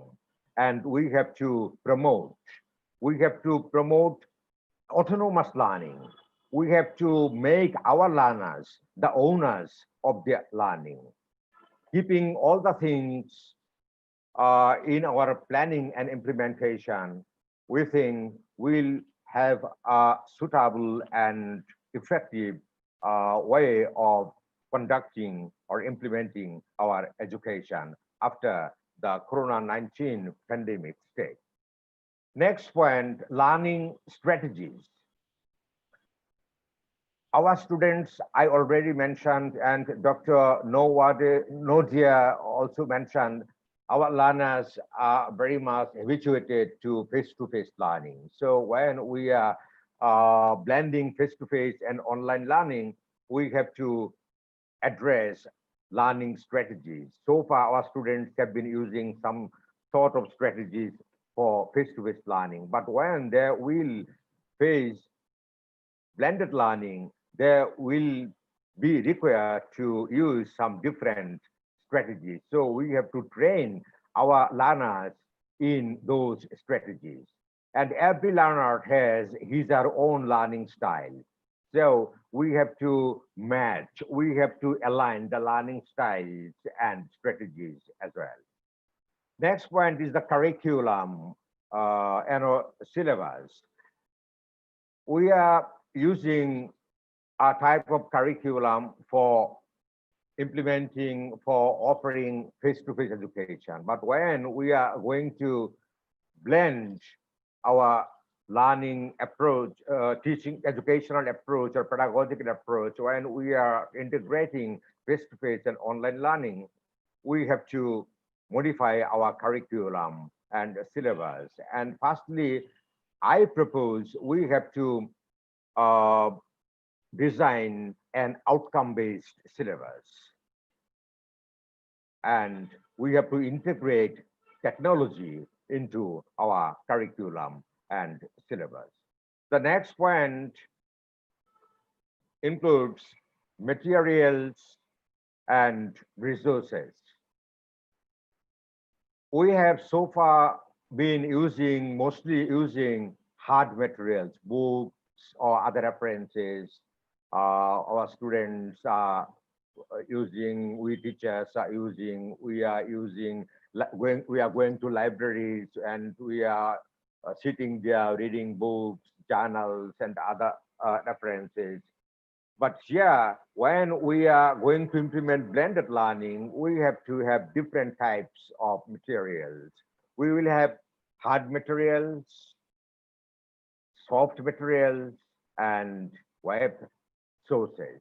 So we have to develop and facilitate all those things for our learners and teachers as well. The next point includes technology. So when we are going to implement blended education, technology is very important. But already Dr. Notia mentioned many students come from remote areas, from countrysides, and they don't have that much technological facilities. Even they have financial limitation, financial constraint for purchasing internet data. That's why we have to address all the points. We have to ensure sufficient computers, smartphones, internet facilities, software, phone apps, and communication platforms, for example, Zoom, Microsoft Teams, Google Meet, Moodle, Google Classroom. And as we are in blended learning, we are also using the classroom. We have to have interactive whiteboards. Next point includes a very important issue, that's evaluation, assessment, and testing. In face-to-face learning, assessment is given and taken face-to-face, physically. But when we are going to implement blended learning, we have to modify our assessment system. We have to conduct on-site assessment. We have to conduct online assessment. We have to conduct formative as well as summative assessment on a 50-50 basis. It's my proposal. Next one includes teacher training. We teachers, we all aren't prepared for blended learning, especially for online education. So we need training in 3 important areas. Number one, in my discipline, in my subject, how I will teach my subject online. Number two, blended learning has a different pedagogy. So as a teacher, I should have training in pedagogy relevant to blended learning. And number 3, I should have training in educational technology. And I see even some of my colleagues can't easily use Zoom or Microsoft Teams. So training is very important. And here I should mention another one thing: training and motivation should go side by side, because I have found some of my colleagues are demotivated. They are not interested in online learning. But when we are going to implement blended education, blended learning, we all should have motivation to implement that, and we all should have training to implement that. The next point includes non-academic staff members. In many ways, we depend on non-academic staff members, basically in two areas. We take technical support from them, and we also receive management-related support from them. So they should be trained in technical areas as well as management areas. The next point, medical facilities. It's very important, and already Dr. Gada mentioned in her slides and talks, medical facilities is very important.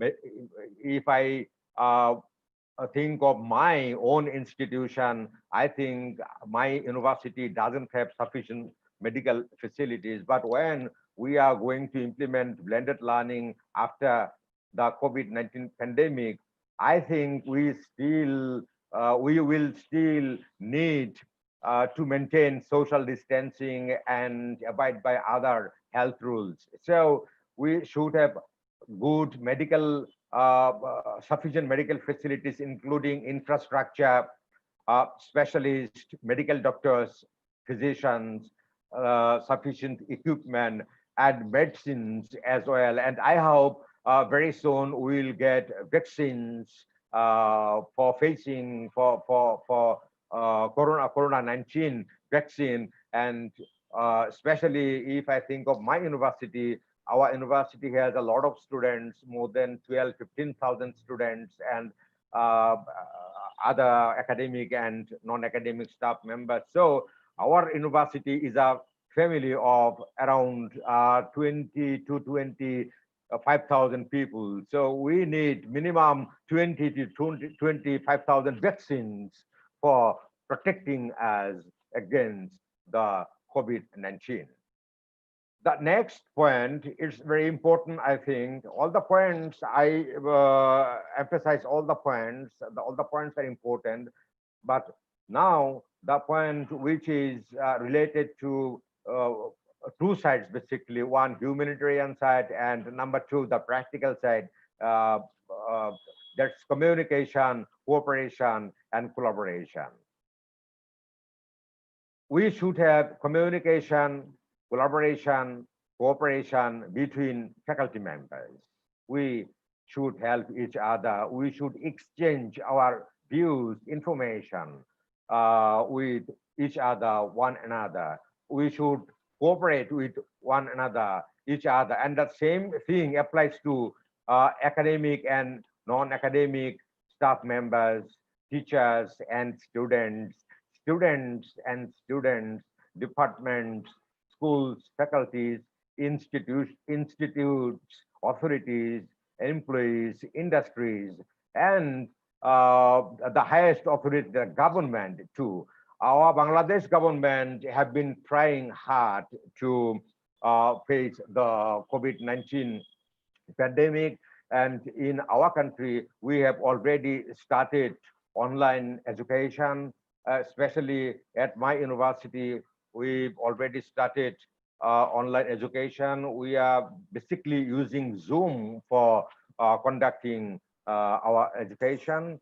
And here, our government is also thinking of making internet free for the students, because most of our students from remote areas, from villages or countrysides, can't afford internet data. So I personally hope the government will make internet free for our students and us, the teachers as well.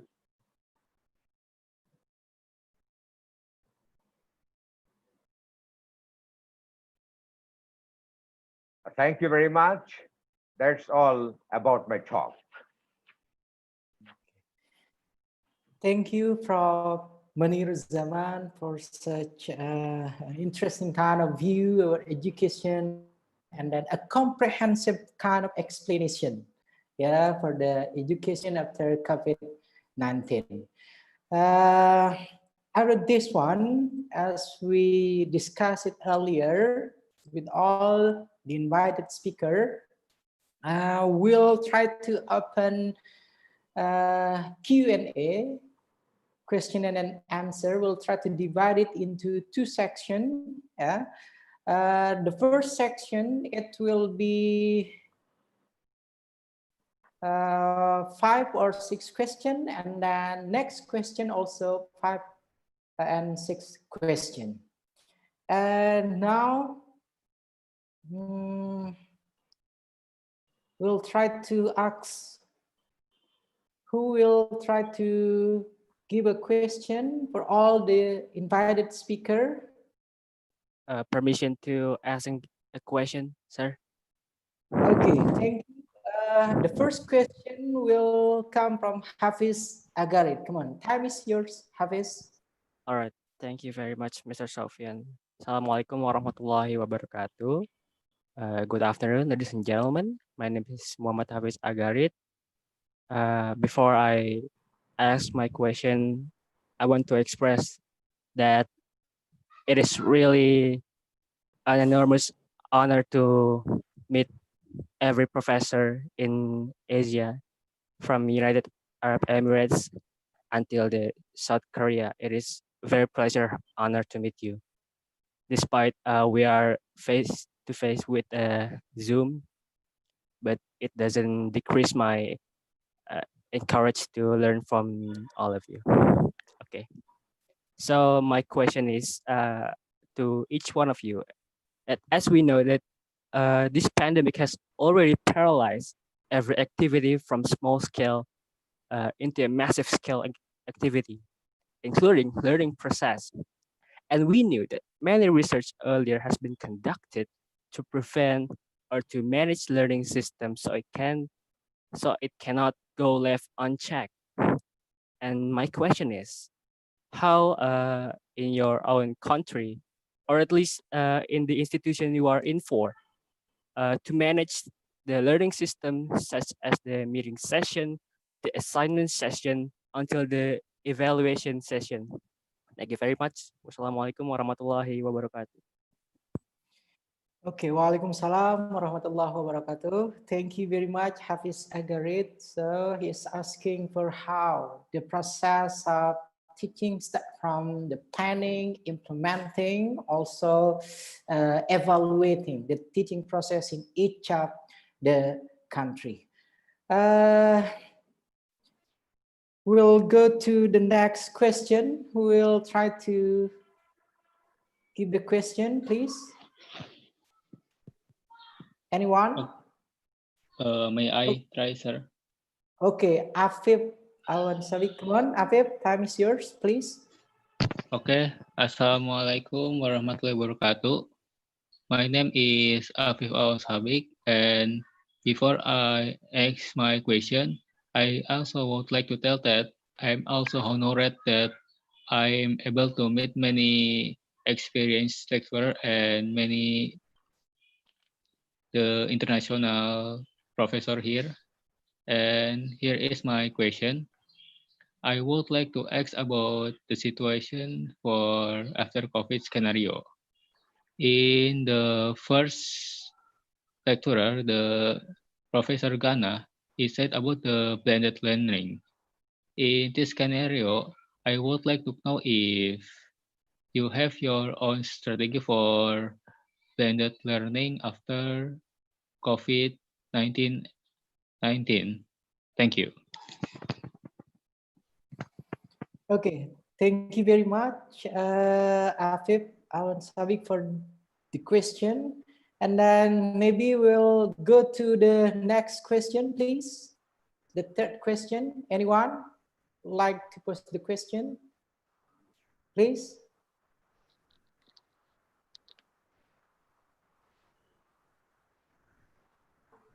Come on. Anyone else? Tresna, Mr.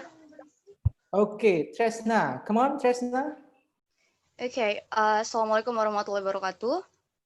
I'm Tresna from Indonesia. But before asking, I'd like to show my gratitude for all of the invited speakers for today's meeting.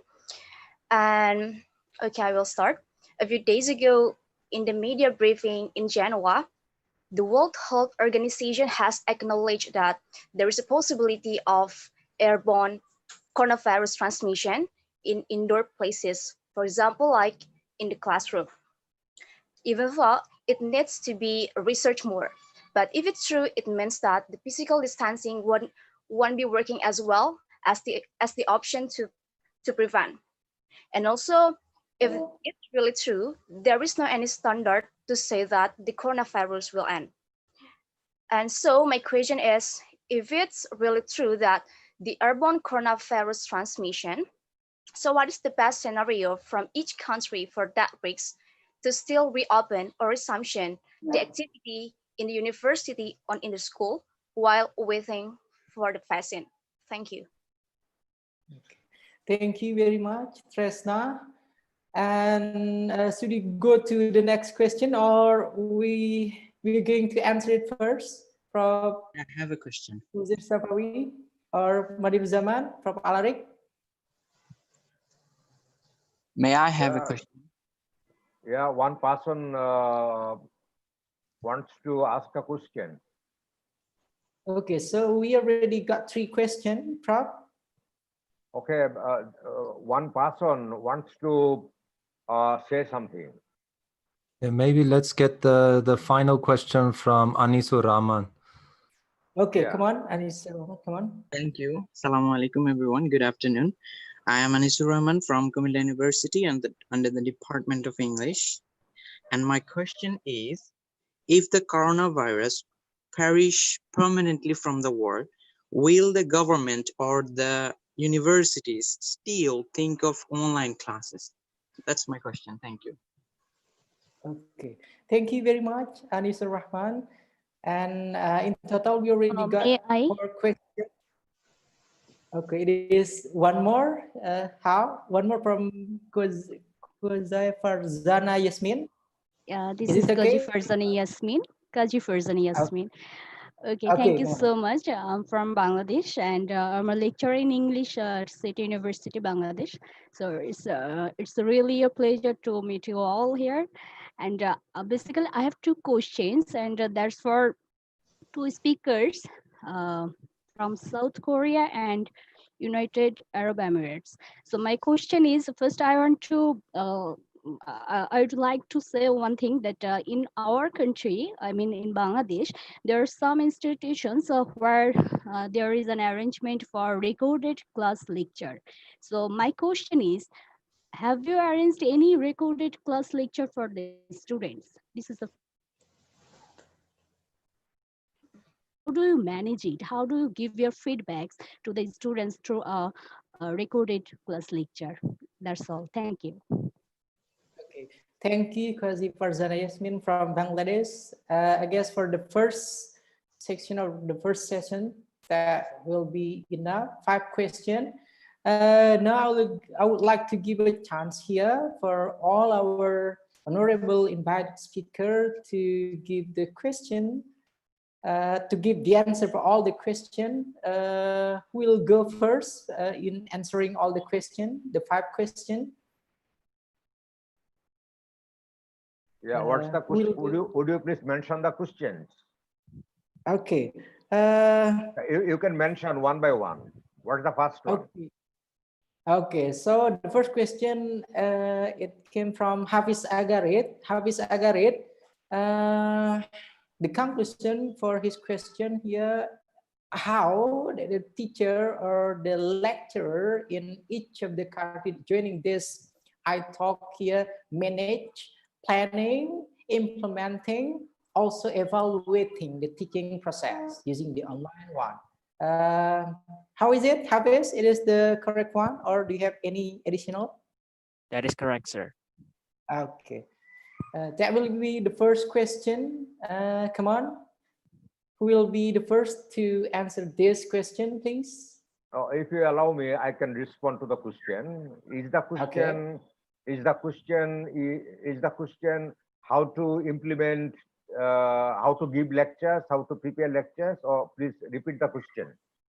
the whole process in teaching, Prof. Okay, is that from- actually, in my talk, I gave somehow a picture of how to implement education after the COVID-19 pandemic, isn't it?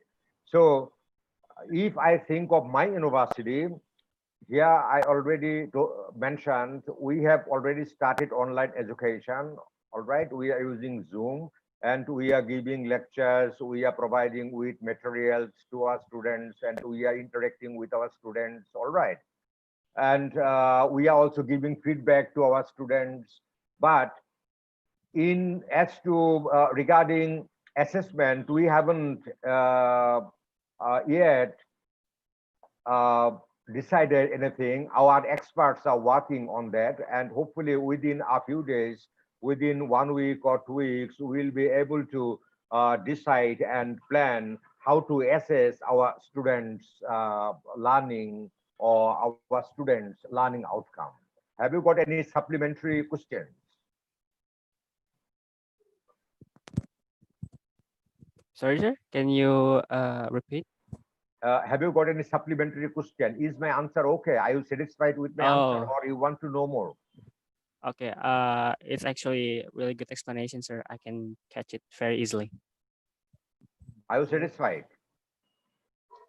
That's all right, sir. Yes. Okay. Alhamdulillah. Alhamdulillah. Alhamdulillah. Alhamdulillah. And then we'll try to get another point of view, another perspective, maybe from Can I go Gada. next?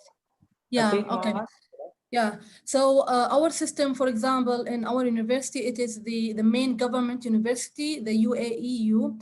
So we have the Blackboard system, and also we have other different systems that we can use. So we started with that. We have recorded sessions with discussions in the Blackboard. Also, we use Banaptop. We can use others if you want. We have the Microsoft Teams also. So for the evaluation, we already had the evaluation. We have an online system for evaluation. It's called the LOMS. We are using it. So we have also like surveys for the students, reflections, interviews. So we have different kind of evaluation systems. It's regarding the learning outcome from the institutional to the the programs to the college to the course outcomes. So alhamdulillah, we have all that in different ways. Yeah. Thank you, Prof. Gada. Next will be from Prof. Alarik or from Prof. Nur Zahir first. Prof. Alarik. Yeah. Okay, come on, Prof. Alarik. So it was Hafiz. Hi. Hello, sir. Hafiz Agarit. Yeah. So for the, you see, I teach in 2 departments, so my situation is a little bit complicated. With the general ESL, English as a second language, we just focus on providing some kind of basic English language skills. I think, Indonesia and certainly Bangladesh, with the colonial history there, they have a high level of English, but in Korea, it's kind of mixed. So you have students that have really high levels of English and students with low levels of English. So that's a bit of a challenge sometimes. So for that department, we basically try to give them the basic skills they need to have conversation and that kind of thing. And then assessment will really depend on the university's given us kind of free way. So individual professors can decide how they assess. Personally, I let the students do recordings and do presentations, because obviously language, I want to see some kind of language production, speaking and not just writing. Otherwise they can go on Google Translate and copy something down. So to avoid that kind of problem, I do that. And then the nursing department, they're learning clinical English, which is very high, basically just Latin and Greek. It's a similar case. They have to give some kind of spoken and written assignment throughout the course. It's actually part of our university regulation that they have to give in homework every week. So I mark every student's homework every week and give feedback to each individual student. And that kind of also answers the question by Qazi Farzana. All our lectures are pre-recorded. So there's a weekly slot where students are given a time that they have to A, watch the lecture, and then B, they also have to give their homework in at that time. So every week I give feedback. It's kind of hard work for me, but it keeps the students motivated, and it also keeps me motivated because I'm in constant contact with the students. I hope that answers your question. Thank you, sir. Thank you so much, sir. Thank you very much. And then last one we'll have here from Dr. Nuzahir Safawi from Malaysia. Please. Yeah, thank you. Okay, for the Hafiz Agarit and other your friend or student. So I just sharing what we do in UniKL for my campus, for my university in Malaysia. So currently we already implementation of using the VLE, means that virtual learning environment. We have the platform for lecture. I think this VLE we implement, I think just since I served in my set in 2014, already established these portals. So all the documents we upload the I mean the lecture notes, and then some of the question or whatsoever, and then as I mentioned also by the speakers, they have blended learning. So in that blended learning, we need to provide at least 30% of online. Means that we have quiz online, we have test online, we have discussion online in our portal VLE. So that all students will do the online discussion, online quiz, online test in our VLE portals. So I think like the portal portals for students, and then all the discussion or the assignment submission through that online system. So I think just right now we I mean the outbreak of this COVID-19, we already do 30%, and then now we need to upgrade to 100%.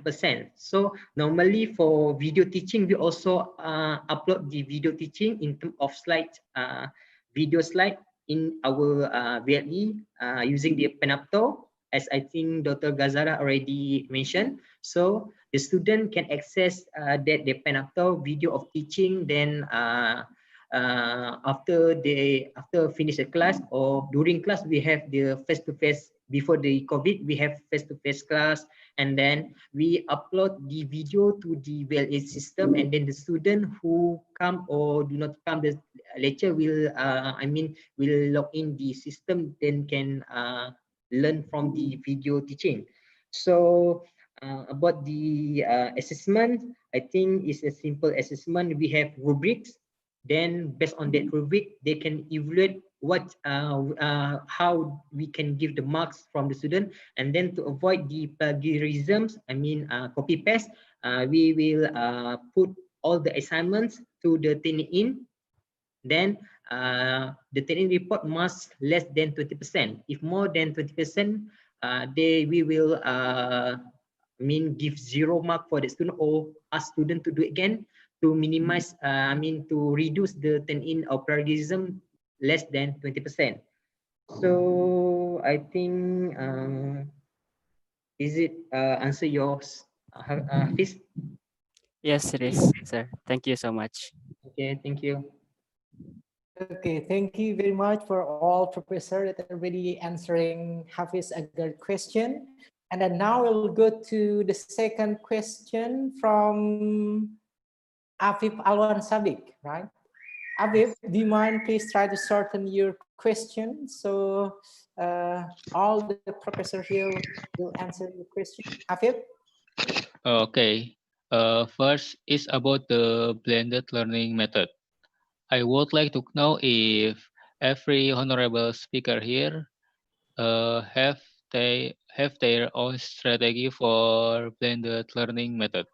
I would like to know if also their experience about it. Thank you. Okay. Afif Sabike would like to know the previous experience while implementing blended learning. What kind of challenge, what kind of problems or obstacle while giving a lecture, while teaching, and then using blended learning. Who will be the first for this question? Yeah, I can. Honorable Prof. Yeah, can I? Okay. Okay, Come so on. if he's asking about our previous experience with blended learning, as I mentioned, like, previously, like, for example, in the UAU, in our university, we have a center. It's called the Centers of Teaching and Learning.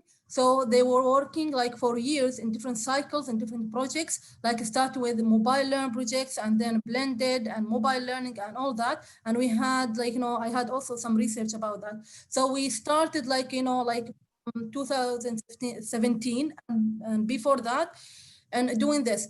So actually we have some courses as blended learning. So for example, as I said, we are using like 30-70 or 50-50. It depends on the plan we have. And we have different cycles. We do kind of assessment and evaluation. What we use, as we said, we use the Blackboard because it has the online sessions. We use the recording, we use the and we use like different programs. With all that, we have trainings. So that's the good thing with the whole system. So does that answer your question? Yeah. Okay, thank you very much, Prof. Gada. Another perspective maybe from Maniruzzaman. Yeah, blended learning.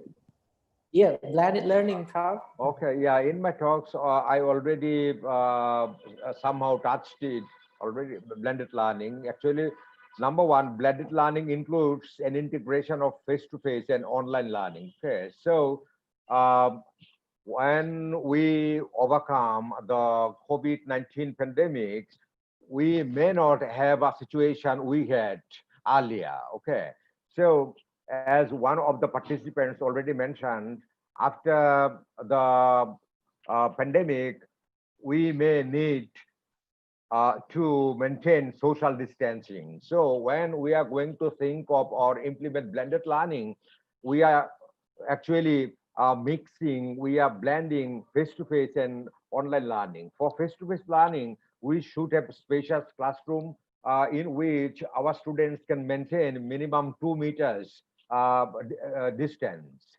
And they can abide by other health rules. It's number 1 point. Number 2 point, our students should be motivated to receive blended education, to be involved in blended education. Our teachers should be trained. We should be trained to implement blended learning, because after when we are going to implement blended learning, our face-to-face learning will be a little different, number 1. And we are going to add a different type of mode of learning, that's online learning. So for conducting online teaching and learning, our teachers should be sufficiently trained so that they can implement online learning and online assessment. Thank you. Next, anyone else from Prof. Nurzair Safawi or from Dr. Alarif, please? Okay, for me, as a question for Afif, and then for ISS, what is blended learning? So I will introduce, let us in UniKL, we implement the blended learning in terms of the course syllabus or course synopsis. We will upload in the portal VLE, and then at least we need to upload the materials, for example, the slide and so on, the teaching materials, and then we need to do at least 3 online discussion on the portals, and then we need to do 2 assessments also using the online assessment. This all the criteria is met in order to consider that our course is blended learning. So as there are some difficulty, but difficulty is I think the internet access. That is on the problem, because if you don't have any internet, so that is difficult to the student to download and then to do the streaming on the e-learning portals. And then one more thing, in our campus we have the all lecture conduct in the smart classroom, means that we have a smart board, means that we can do dual mode of teaching. We have face-to-face teaching, and we can also conduct online teaching at the same time in the classroom, because we have I think starting last year, our classroom already changed to the smart classroom, all for the all lectures, means that we can conduct lecture as online and also face to face. And then during the COVID, because we are the students starting to come to campus, but not all them to come campus, we need to do a dual mode of the lecture. Some student can do for face-to-face, and then some student will stream the online via the Teams, like for example Teams or like Zoom lah, this one. So the most important for learning online is internet. That is all. If don't have internet, it's difficult, and then connectivity. But feel good that UniKL sponsored for the student free internet, and then they give student internet free until December. So this is initiative from our university to make sure that all students access for the internet. And then our government also give free internet 1 gig, but I think for online is not enough for 1 gig for one month. But we initiative for our university, we give unlimited internet for all students starting for the second semester until the final year, and then the student will in the they meet the criteria that entitled for that scheme. Okay, I think that's all for my sharing to the Afif. Hope you can answer your questions. Okay, thank you very much, Prof. Nur Zahir. And last one, would like to ask the perspective from Prof. Alarik. Time is yours, Prof. Yes. So in our university's case, it's I don't think you can call it true blended learning what we are doing, but only certain departments, because of government regulations at the moment, they're quite strict.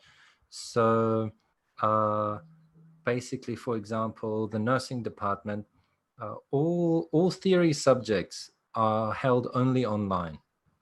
So the basic knowledge type classes.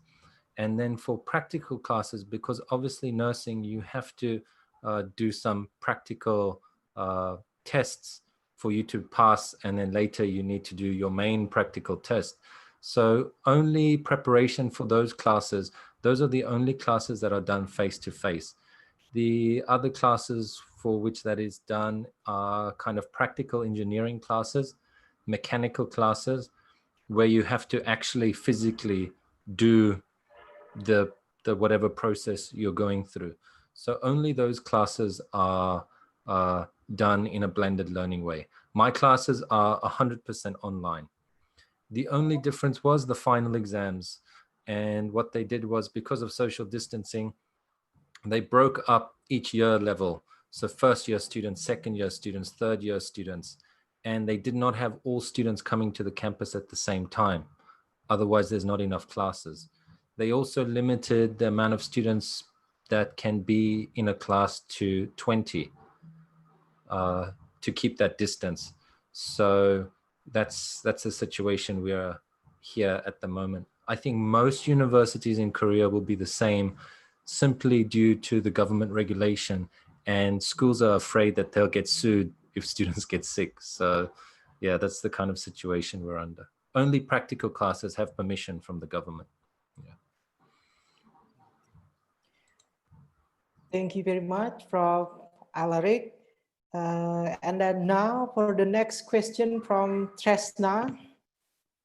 Tresna here asking about, based on WHO said in Geneva conference on July 7th, that there's possibility of airborne coronavirus transmission in the indoor places. For example, like classroom. When it happens, it's kind of hard to say that COVID will end because it's similar like flu, which can spread by airborne. So the question, what is the best scenario from each country for that risk if it's really true? That was the question from Tresna. Come on, any Yeah, can Professor I respond would like to the to- question? Can I respond? What is it? What Can is I it? respond? Okay, come on. Okay, come on, Prof. Maniruzzaman. Yeah, actually, as so far as we know, we have to maintain 2 meters or 6 feet distance for avoiding coronavirus. All right. So let's get back to blended learning. Blended learning has 2 parts. Number one online part. Now, suppose we are now conducting a class. I am a teacher and you all are students. So there is no chance of corona infection. Number one. Number two, I already told you in my talks, we should have spacious classrooms. We should have classrooms with adequate space so that we can maintain social distancing, 2 meters distance. We can maintain health rules in the classroom. And if we can maintain health rule in the classroom, then we can easily conduct face-to-face education. I think there is no problem. And hopefully we are very soon, within a few months or within a few years, we are going to have vaccines. So don't worry, just rely on the Creator, rely on Allah, rely on God. All the best. Thank you. Okay. Thank you very much, Prof. Maniruzzaman. I guess that will be enough for Tresna's question, yeah? Or any other prof here would like to share his or her opinion, or that should be enough because of this issue. Okay, Prof. Alaric, come on. Yeah, I think if it is airborne, we have a big problem. But for example, our university, every day they disinfect it. They have machines that come along with sprays and they disinfect the whole classroom. So I guess, you know, masks are not a full protection, but as long as the room is well ventilated and as long as everyone is wearing a mask, you kind of do have that safety level. We also have a hand sanitization in every room. So students, a Korean culture, they're very crazy about being clean. So that's a good thing because students are very kind of wary of giving it to someone else. They're kind of very respectful. There's a Korean term called nunchi. They look at other people to see if they're causing disrespect or not, something like that. So they're very kind of careful about that. So in the Korean case, I think it's not such a big issue, but in different countries, the situation may be a little bit different.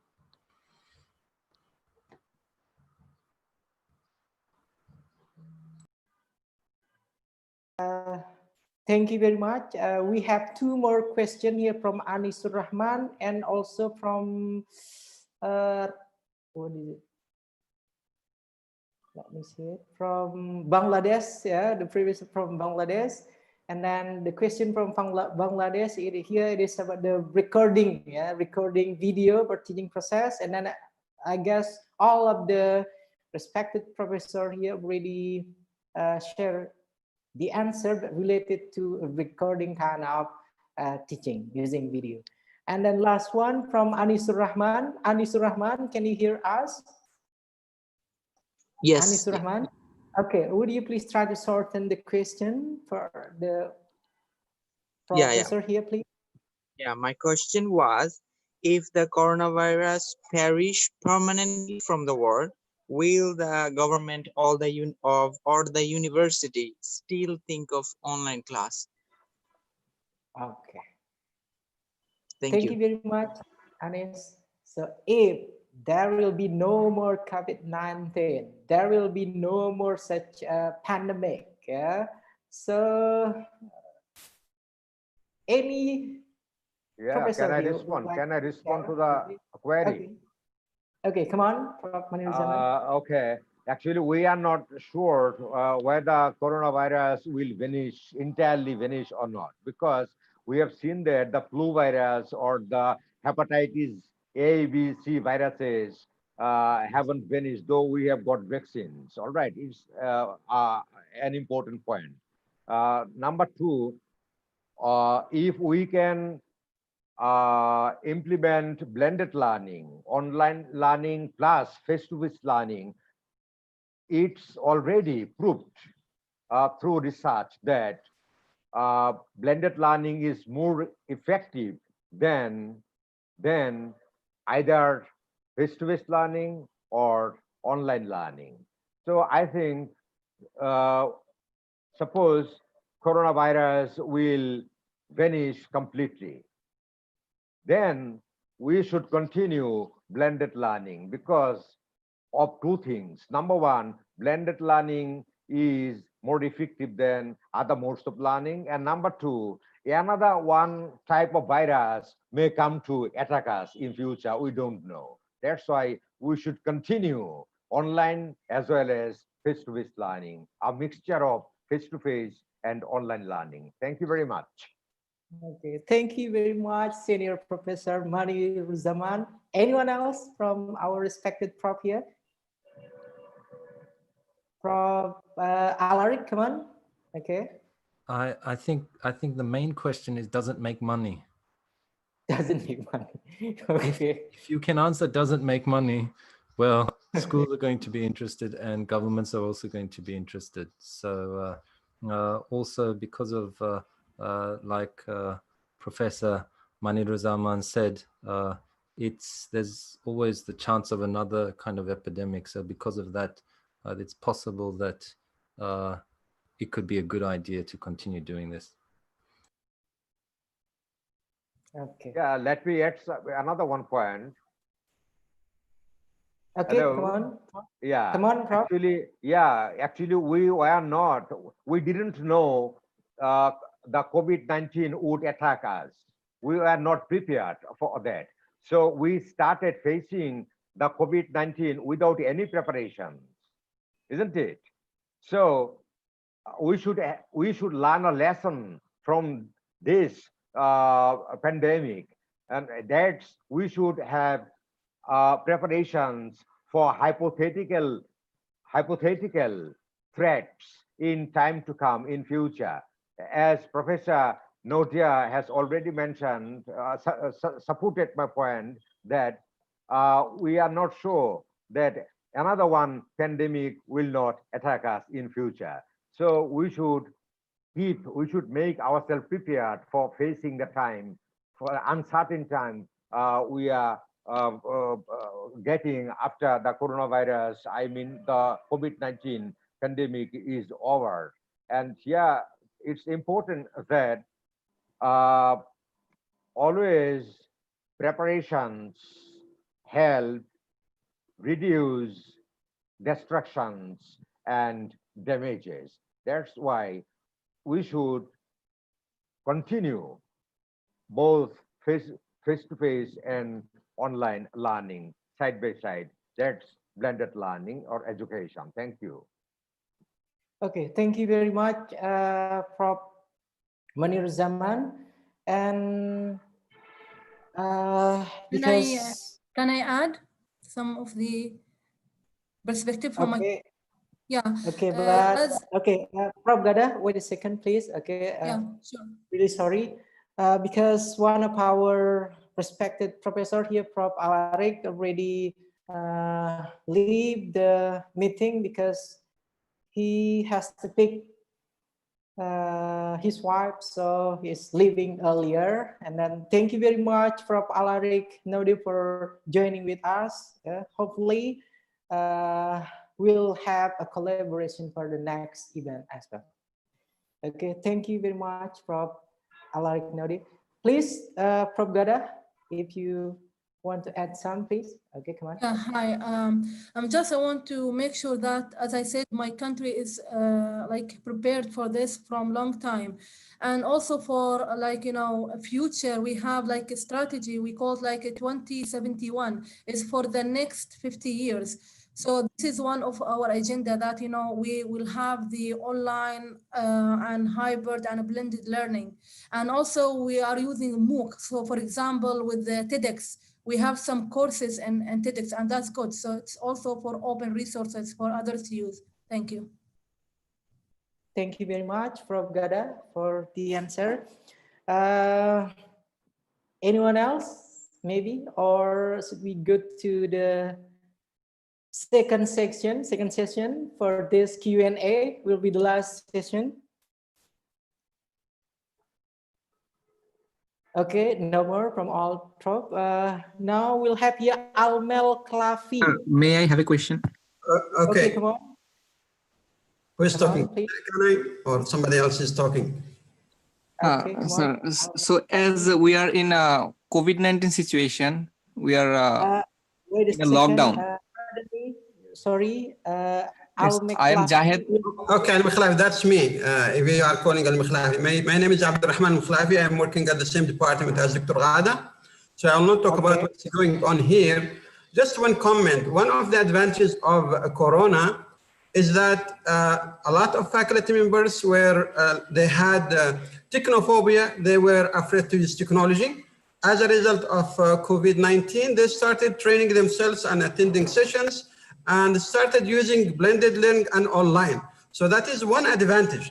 The second advantage from my point of view is that a lot of universities everywhere started to think about the online courses. And I think regardless of what happens right now, they will continue because they realize that technology has a lot of advantages and offering online courses and blended courses has a lot of benefits for teachers, for students, for everybody. So if this pandemic goes out, nothing will change. Maybe more universities will start offering online courses, online classes, online programs, which is good. So regardless of what happened with us, with Corona, there were a lot of advantages on the level of individuals and on the level of countries and institutions. So I think everything will go on to the better of the institutions. So that's just a comment. And here in the United Arab Emirates, we are already started that, and the university is also emphasizing that most of the courses will be online, regardless of the situation. And new programs have been established in the Emirates, even in like in my country, Yemen, they have started thinking of online courses and online programs. So I think there were advantages regardless of what happened to most of us. So that just was a comment. By the way, I sent you my model. I have a model. This is marketing, interactive digital content model. And I sent you a link to that model. If anyone is interested in conducting research about the model, I'll be more than happy to help and give him or her the tools to apply the model in teaching or in learning. It's in digital interactive content model, and it's in chatting, in the chat, the PDF file also, and the model. Thank you. Thank you for sharing, sir. I guess that's the sharing, yeah. It's not a question, I guess. And then that will be the another perspective from Almel Klafi. Thank you very much, sir, for giving us your thought. And then next one, Jahid, would you please? It's your time to. Assalamualaikum. Waalaikumsalam. I am Jahid from Bangladesh. So as we have been passing COVID-19 situation, so we cannot access or we cannot meet to our professors in universities. So it's now in online time. So may we get some classes or courses with you? Actually, I just wanted to mean that I am from English literature student. So, and the other universities online courses, may I get access?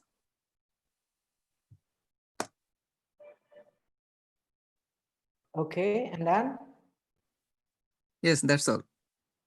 Okay, thank you very much. Anyone else would like to share their opinion, their perspective, okay? Or any question? Ale, Ali? Okay, come on. Okay. I would like to ask a question. So before I ask the question, I would like to say thank you to all the speakers for giving us the lessons and the talk. My question is, so the WHO has given the protocols for us to obey, and also the government for each countries also have different protocols. But in some countries, they are low on disciplines and sometimes can be very ignorant. So how to in your perspectives, how to encourage the students to obey the rules that has been released by the government?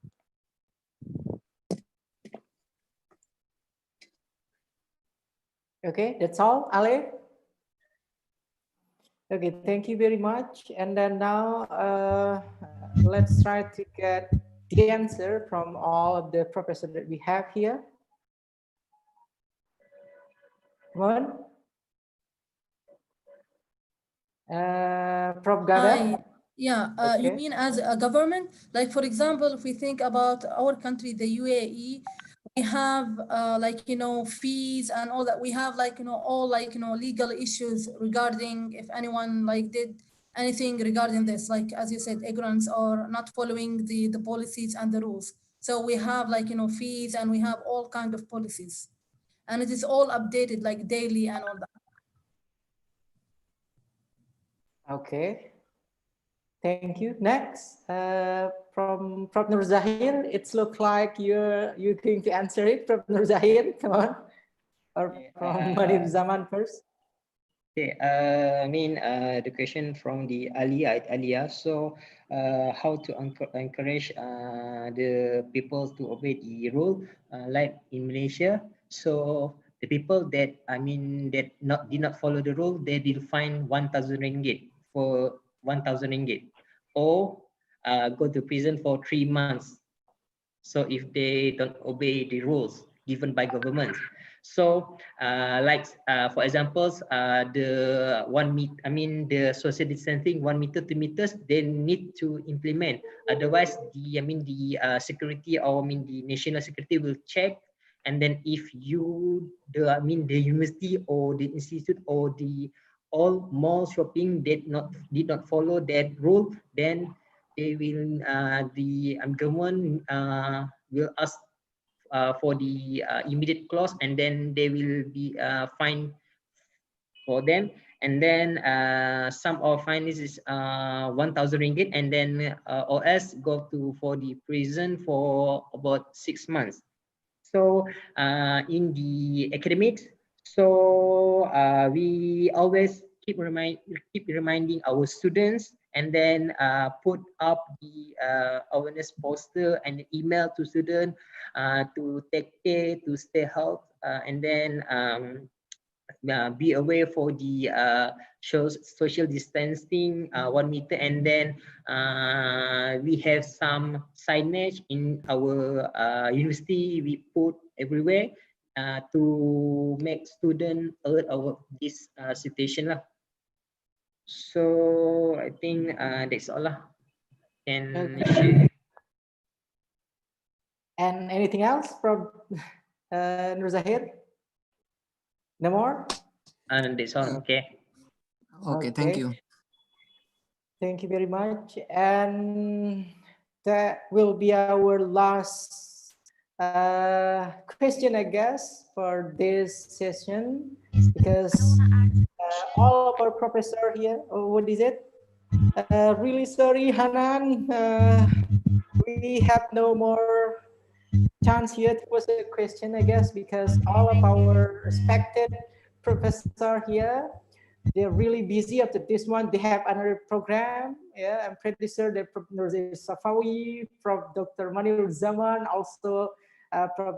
Gada Al Murshidi have many programs to attend, and really glad and then really honored to be part of this international talk event. Thank you very much for joining with us, from Dr. Nur Zahir Safawi, Prof. Muhammad Badiruzaman, and Prof. Ghada Al-Murshidi. But before we are going to end this international talk, I would like to please ask all of you to hold your smile around 1 minute so I can take the picture, because we have here the first participant, we have around 278, and then now here it is 186. Yeah, there may drop on our participant.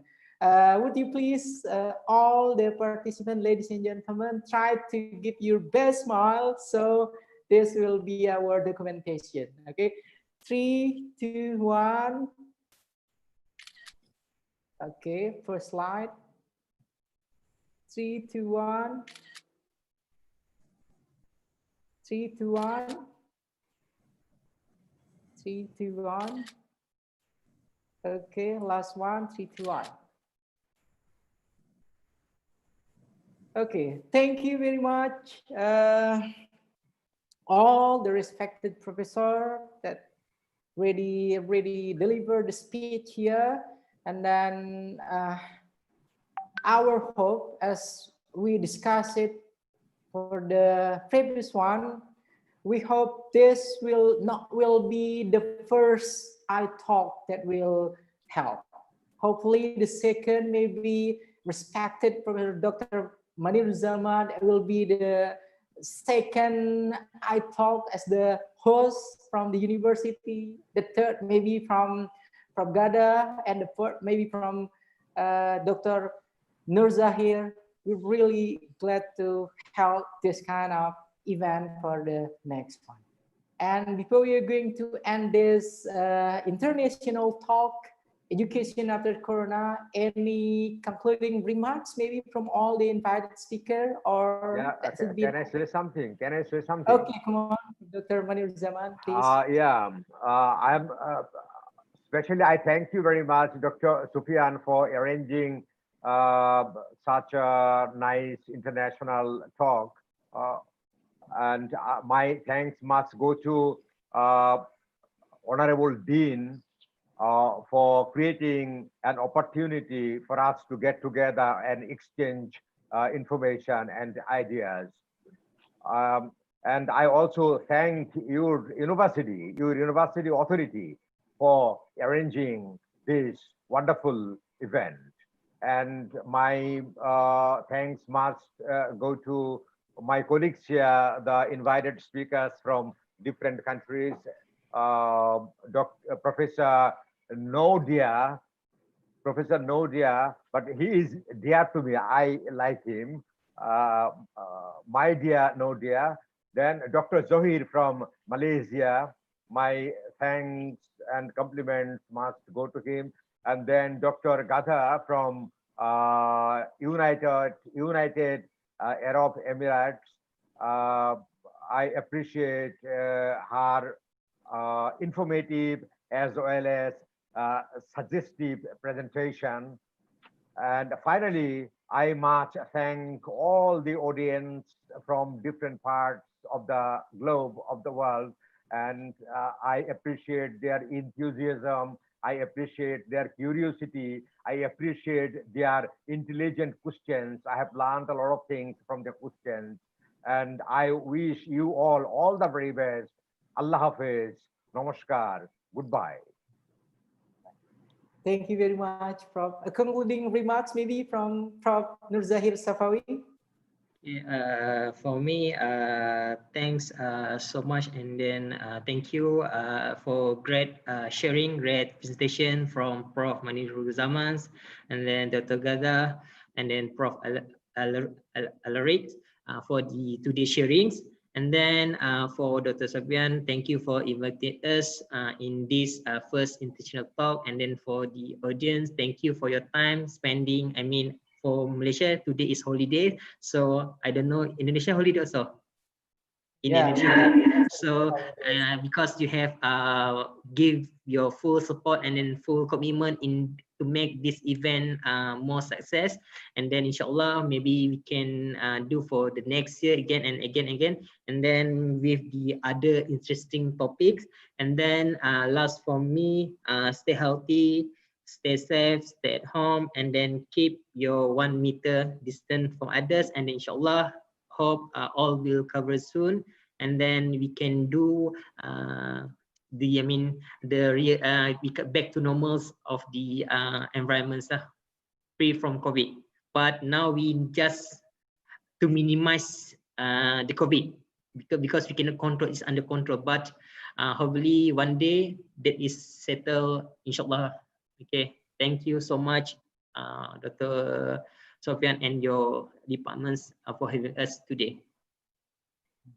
Thank you very much from Dr. Nurzair Safawi. Last one from Dr. Gada. Any concluding remarks? Anything that you would like to convey, please? Yes, I would like to thank all the invited speakers and all the presenters and also the participants for this. It is, as I said, international. I learned a lot about South Korea, Indonesia, and Bangladesh. That, you know, when you read in the news, it's different than when you hear from real people and real experiences, which is great. And I would like to thank my colleague, Dr. Abdurrahman Al-Mukhlafi, who just joined, and our acting dean, Dr. Najwa, she joined like earlier. And thanks for all the participants and the speaker. Thank you. Okay. Thank you very much, Dr. Gada. And to end this meaningful event, I would like to ask all the participants here, let's try to read and recite Alhamdulillah Rabbil Alamin. Alhamdulillah Rabbil Alamin. Finally, we come to the end of this session. And for those patient participants of this, I talk first international talk about education after Corona here. We already share the link of the certificate so you can use it. Yeah, you can download the certificate directly from your chat. And then for those that leaving the meeting, I have no idea. We're not giving them certificate, I guess. Yeah. Only 168 of students that already participant here that already still with us. One more time, thank you very much from Dr. Muhammad Manir Zaman from Bangladesh. Thank you very much from Dr. Nurzair Safawi from Malaysia, and then really our beloved, our honorable from Dr. Gada Al-Murshidi from United Arab Emirates. Hopefully, we are going to have our next session, our next event, our next international talk. Yeah, and then this, as I mentioned it earlier, will not be our last meeting. And everybody,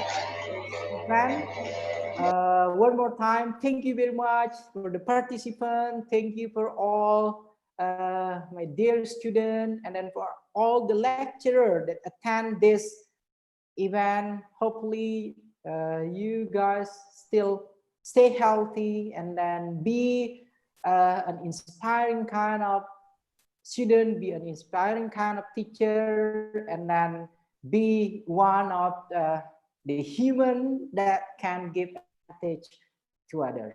And then the last, to end this session, I would like to say Assalamualaikum warahmatullahi wabarakatuh. Waalaikumsalam warahmatullahi wabarakatuh. Waalaikumsalam warahmatullahi wabarakatuh. Assalamualaikum warahmatullahi wabarakatuh. Thank you so much, Mr. Yeah. Thank you so much, sir. Thank you so much. Thank you. Be safe. Thank you. Thank you. Thank you. See you, sir. Thank you. Thank you. Be safe. Head of department, thank you all. Thank you. Bye-bye. Thank you all. Be safe. Thank you. Thank you, Mr. Mr. Okay, goodbye, everybody. Bye. Bye. Bye. Goodbye. Thank you for the information.